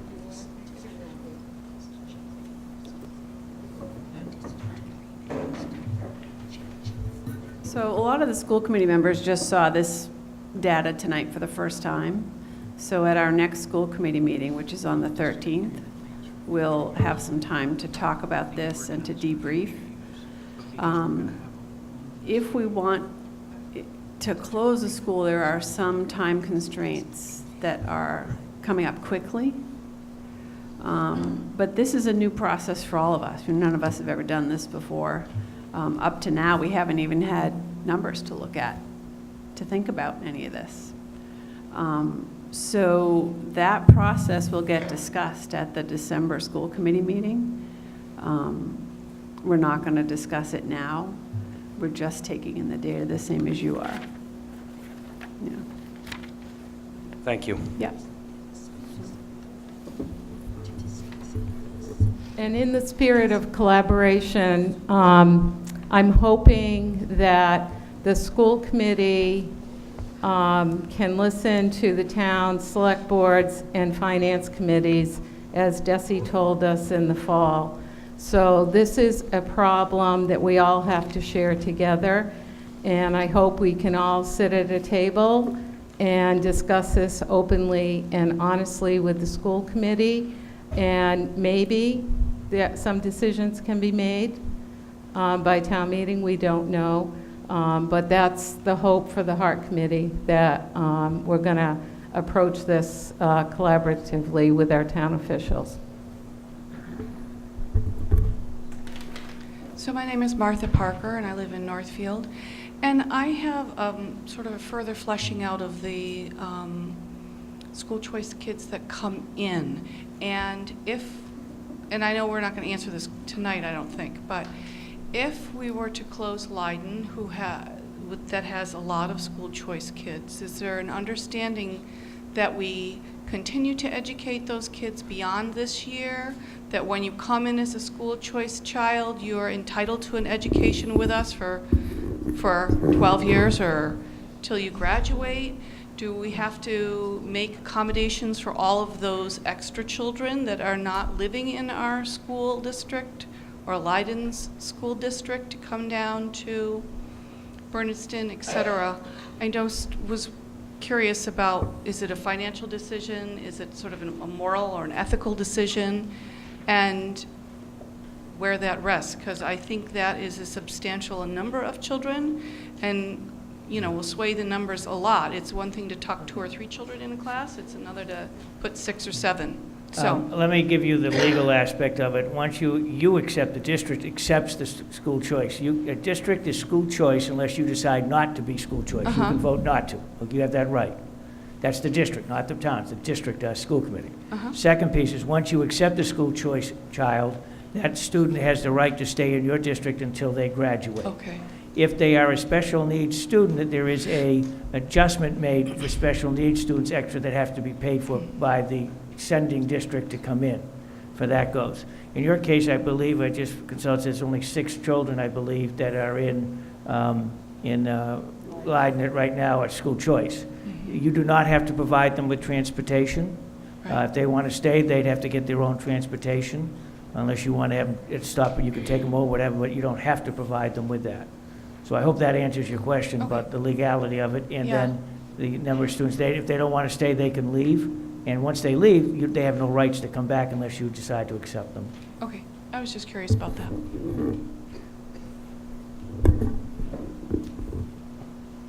I'm Patty Solomon, and I teach at Pearl Roads Elementary School, and nobody's come up here from Pearl Roads, so here I am to say a little something about our school, which for not being optimal, a high percentage of our graduates are on the honor roll here at Pioneer, and we've been doing a very good job of educating those children. And I hear you, sir, that you have a doctorate. I did do my thesis in multi-age education, and it has many, many benefits for children, social and emotional and academic. And I just wanted to also respond to this idea of doing something to attract kids. I'm following the people who were saying school choice maybe isn't good, so maybe this isn't helpful, but the Leyden Education Council has been meeting and had some very exciting ideas of things we might do with that little school other than close it. I've had the opportunity to visit Hollamont and Gill. Hollamont's doing an agricultural school there. They are full. There are people on the waiting list to go to that school. Gill is doing project-based learning over there. They also have a lot of people coming in from school choice. And I'm working on project-based learning in my classroom right now too. And it's very exciting. And I just wish that we could, instead of talking about closing down shop, that we could be looking to the future, making great educational choices for our kids. I don't think that 29 kids in a classroom with one teacher is optimal. And that's what we're talking about next year at Bernardston, 29 fifth graders in one room. We're going to take one last question and then move into summarizing and next steps. If you still have a question that you haven't been able to ask, please write it down on the card and give it to somebody on the Heart Committee, and they will review all of those. That's a lot of pressure, being the last question. This is Diana Noble from Warwick. So I do want to say really briefly, thank you very much to everybody who's done an awful lot of hard work on the details with this. Following a teacher, I think I also have to say we all have to remember there's a lot of value, and sometimes it's real monetary value, in having quality schools. And I look forward to the collaboration that's going to be going on here. I would encourage everybody to really look at, and I know there's timelines and there's a lot of stress about the finances, to really look at creative options that look at the district as a whole, and not to rely, and like I said, I'm from Warwick, so not to rely on just closing a school as being a panacea, a financial solution. Some of the details that I've been looking at are things like transportation. That's my field. I think if my math is correct, around $270,000 a year. That is a significant cost. It's worth taking a very, very hard look at. Where the efficiencies are, where extended costs may be. I do know that the contract is coming up. I think the plan is to design a 5-year contract over the next couple of months, and the vendors looking at that contract and possibly bidding will be expecting to get a complete picture of what they're providing over the next 5 years. And of course, we have no idea really what the final details are yet. And that will be a significant cost, either up or down, depending on how things shake out over the next few years. So it's worth taking a look at that. And specifically, I know that Leyden and Warwick both have older kids and younger kids sharing the bus in the afternoons. And if one or both of those schools would close, that is probably still possible. But my assumption at the moment is that involves changing bell times at perhaps all of the schools in the district. So just so that you have kids being able to, time-wise, being able to share a bus. If not, you're looking at adding another bus, which is a significant expense. So thank you very much to everybody who's doing that. I do encourage you to keep looking, and if on their way out, the consultants can also please leave information about what closing expenses are and how to monetize those, both to the district and to the towns. So far, we're looking at Warwick spending more every year in their budget if the school is closed, because we then take on the responsibility of that school, unless the district holds the lease for a few years, as has been done in other towns. So, again, thank you very much. Okay, thank you to everybody who raised their concerns and questions. I'm going to just quickly do a summary of what we know, what we would like to know, and community concerns that were raised here tonight. Well, first I'd like to say that we heard very eloquent pitch for, no pun intended, for the band at the elementary school. And the question was raised about, is there a budget? And the answer, this is something we're looking at. A concern about what else aside from school closings could we be looking at? And there's the whole issue of shared services, which could create some efficiencies. That's not the conversation we're having tonight, but it is something that's being looked at. The whole question of reimbursement for transportation and, resting with what the legislature decides to do. It's a frustrating but real fact of life.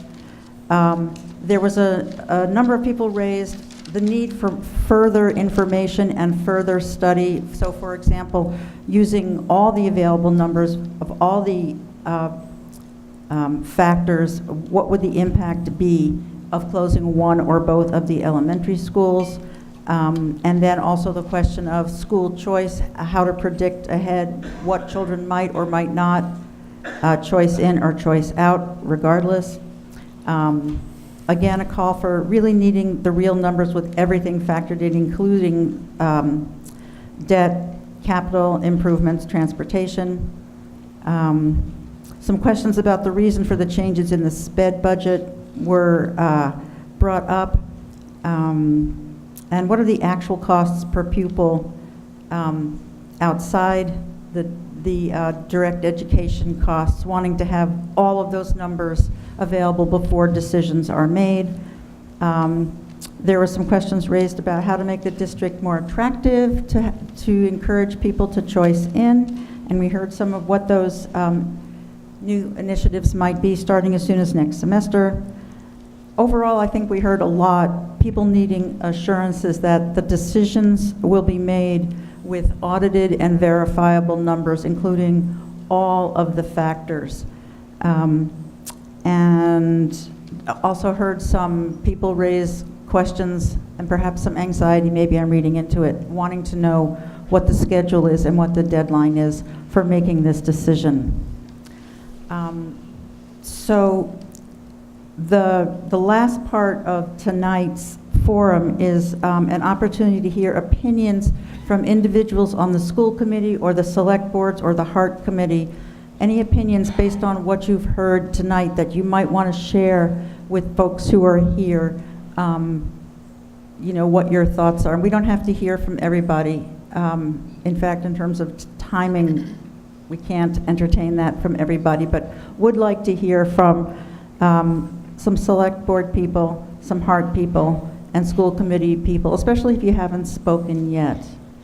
And you can either use the microphone at your table or one of the standing mics.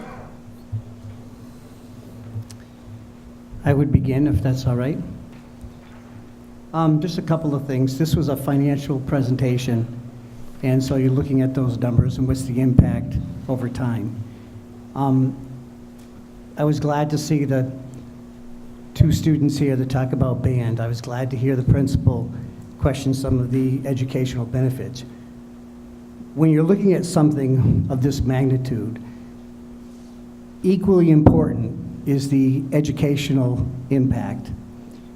And we're not talking of what's the negative impact and what's going to have. You're actually looking at what are the positive benefits that we can create, and how do we offset or minimize some of the unintended consequences, or I'll say negative aspects of trying to get a better handle on a budget going forward.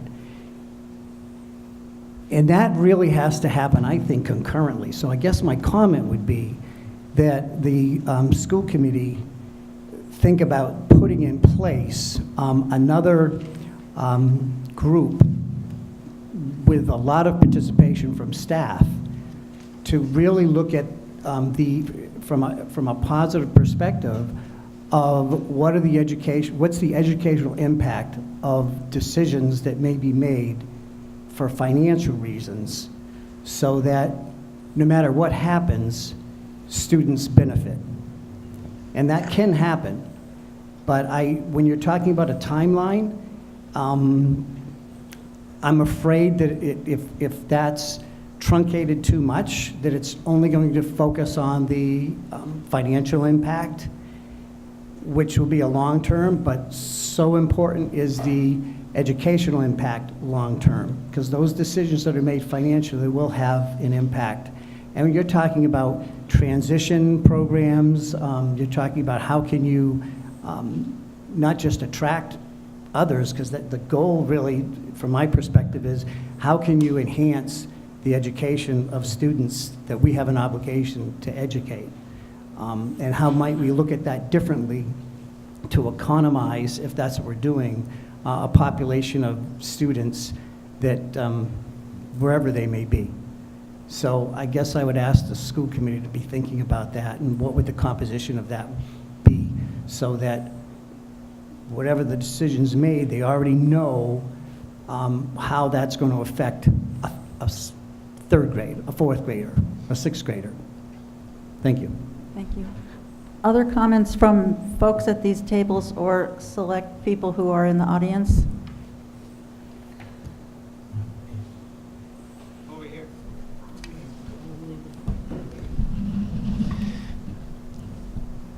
To add to what the gentleman just said over there, I think one of the key factors is to get a real picture of what our classrooms look like now and what we're offering. And I don't think we've had that yet.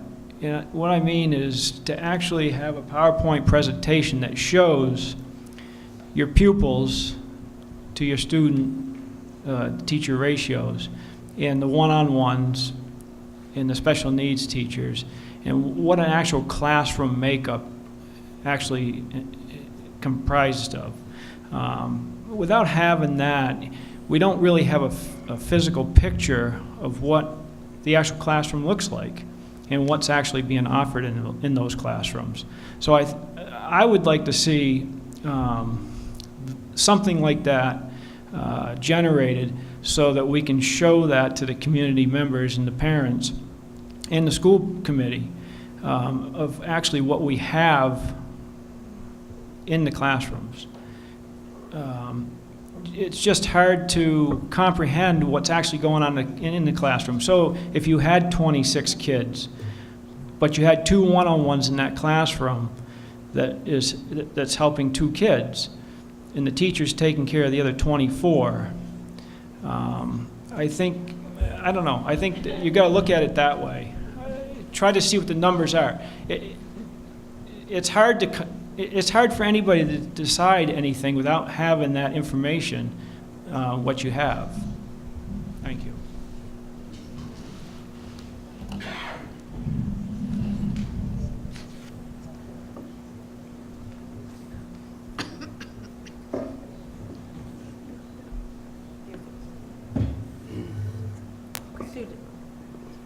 Sue, are you about to speak?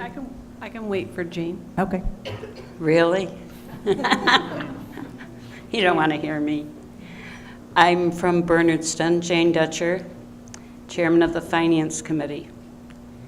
And I would be remiss if I did not stand here and tell you all that the towns cannot sustain 2.5% over the next 5 or whatever, however many years you want to predict it.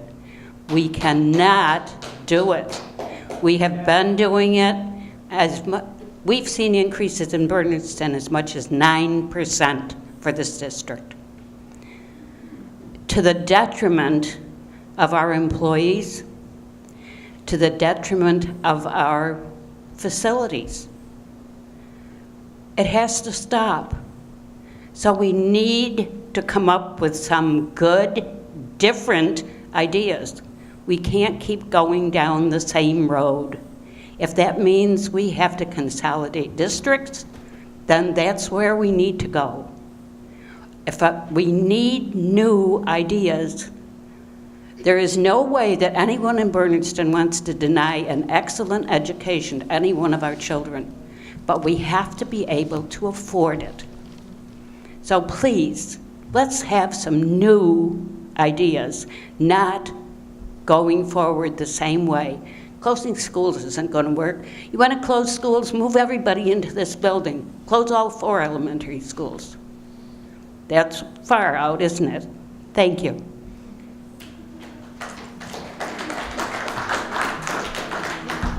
Sue, did you want to speak?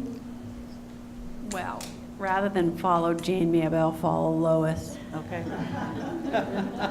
Good move.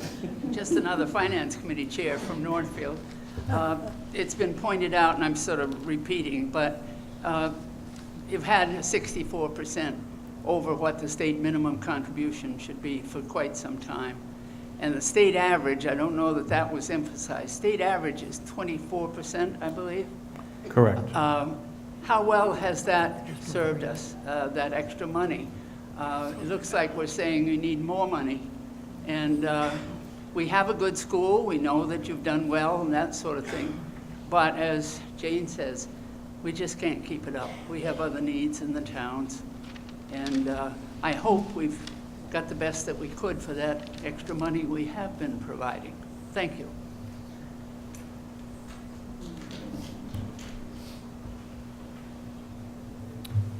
I just want to make one last comment because I know we keep talking about the 64% over the foundation budget and the required net school spending. It hasn't been officially published yet, but the DOR is currently working on these ESSA report cards, and I went through a webinar. And right now, the average per pupil spending across the state of Massachusetts is $16,000 per student. So if you take that $10,000 foundation per pupil and you say we're 16,000, you get that additional 60%. So I would expect that if you went out and looked at these calculations for a bunch of other districts on the DESE website, that you're going to see similar trends.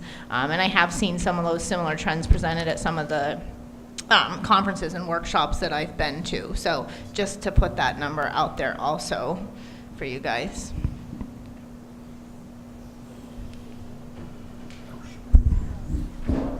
I just have one more comment. Alex Meisner, Northfield Select Board.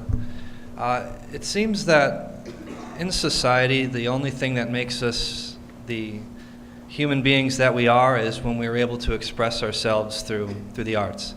And I'm a jazz musician, so I really believe in that. And in budget and debt crises, the first thing that is humanistic seems to be the arts that disappear. So when we make these decisions coming up in the future, let's all just remember who we are as human beings and what's best moving forward. And yeah, that's all I got to say. I have one comment to Julia Blythe from the Northfield Select Board.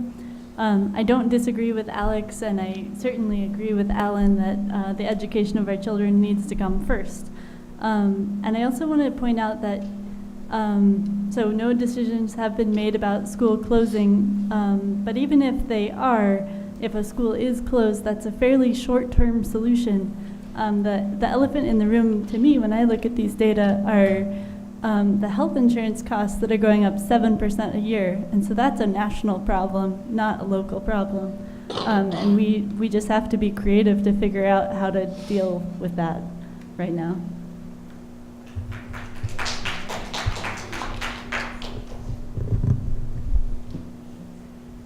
Hi, I'm Lynn Hansel, and I teach at Warwick Community School. I also live in Northfield, and I'm a taxpayer in Northfield. And what I want to say is not 100% clear in my mind, and I'm sure is not going to be popular, but that's never stopped me before.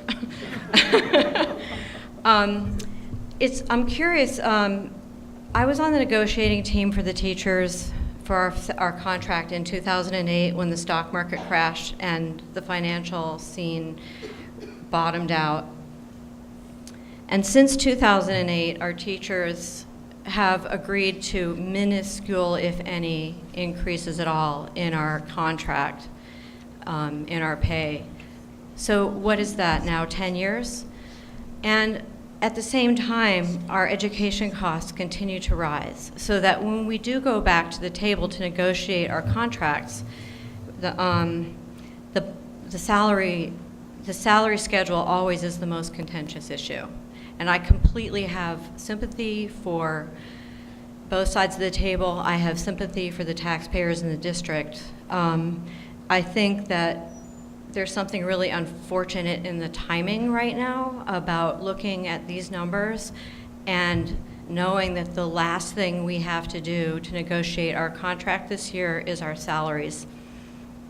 So I don't want our negotiating teams to have to come together and try to figure out how to do right by the teachers again, and still have numbers like this thrown up at us and say that yet again, the excellent education that the students in our school district are receiving is going to have to come at the cost of the teachers. I don't think we can do that again. And I think it is part of the story. I don't think that we can have this conversation and at the same time know that our teachers in our district right now continue every single day to provide an excellent education for the children in this district, and we're working without a contract. And I think over the past 10 years have had a grand total of a 6% increase in our salaries.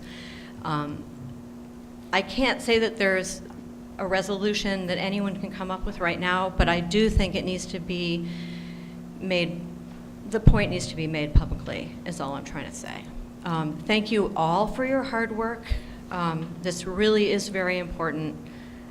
Please don't think that yet again the woes of this district are going to have to come out of the teachers. Okay, thank you.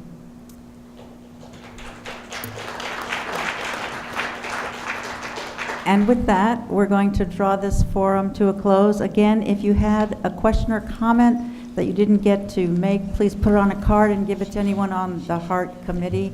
Thanks for coming out tonight.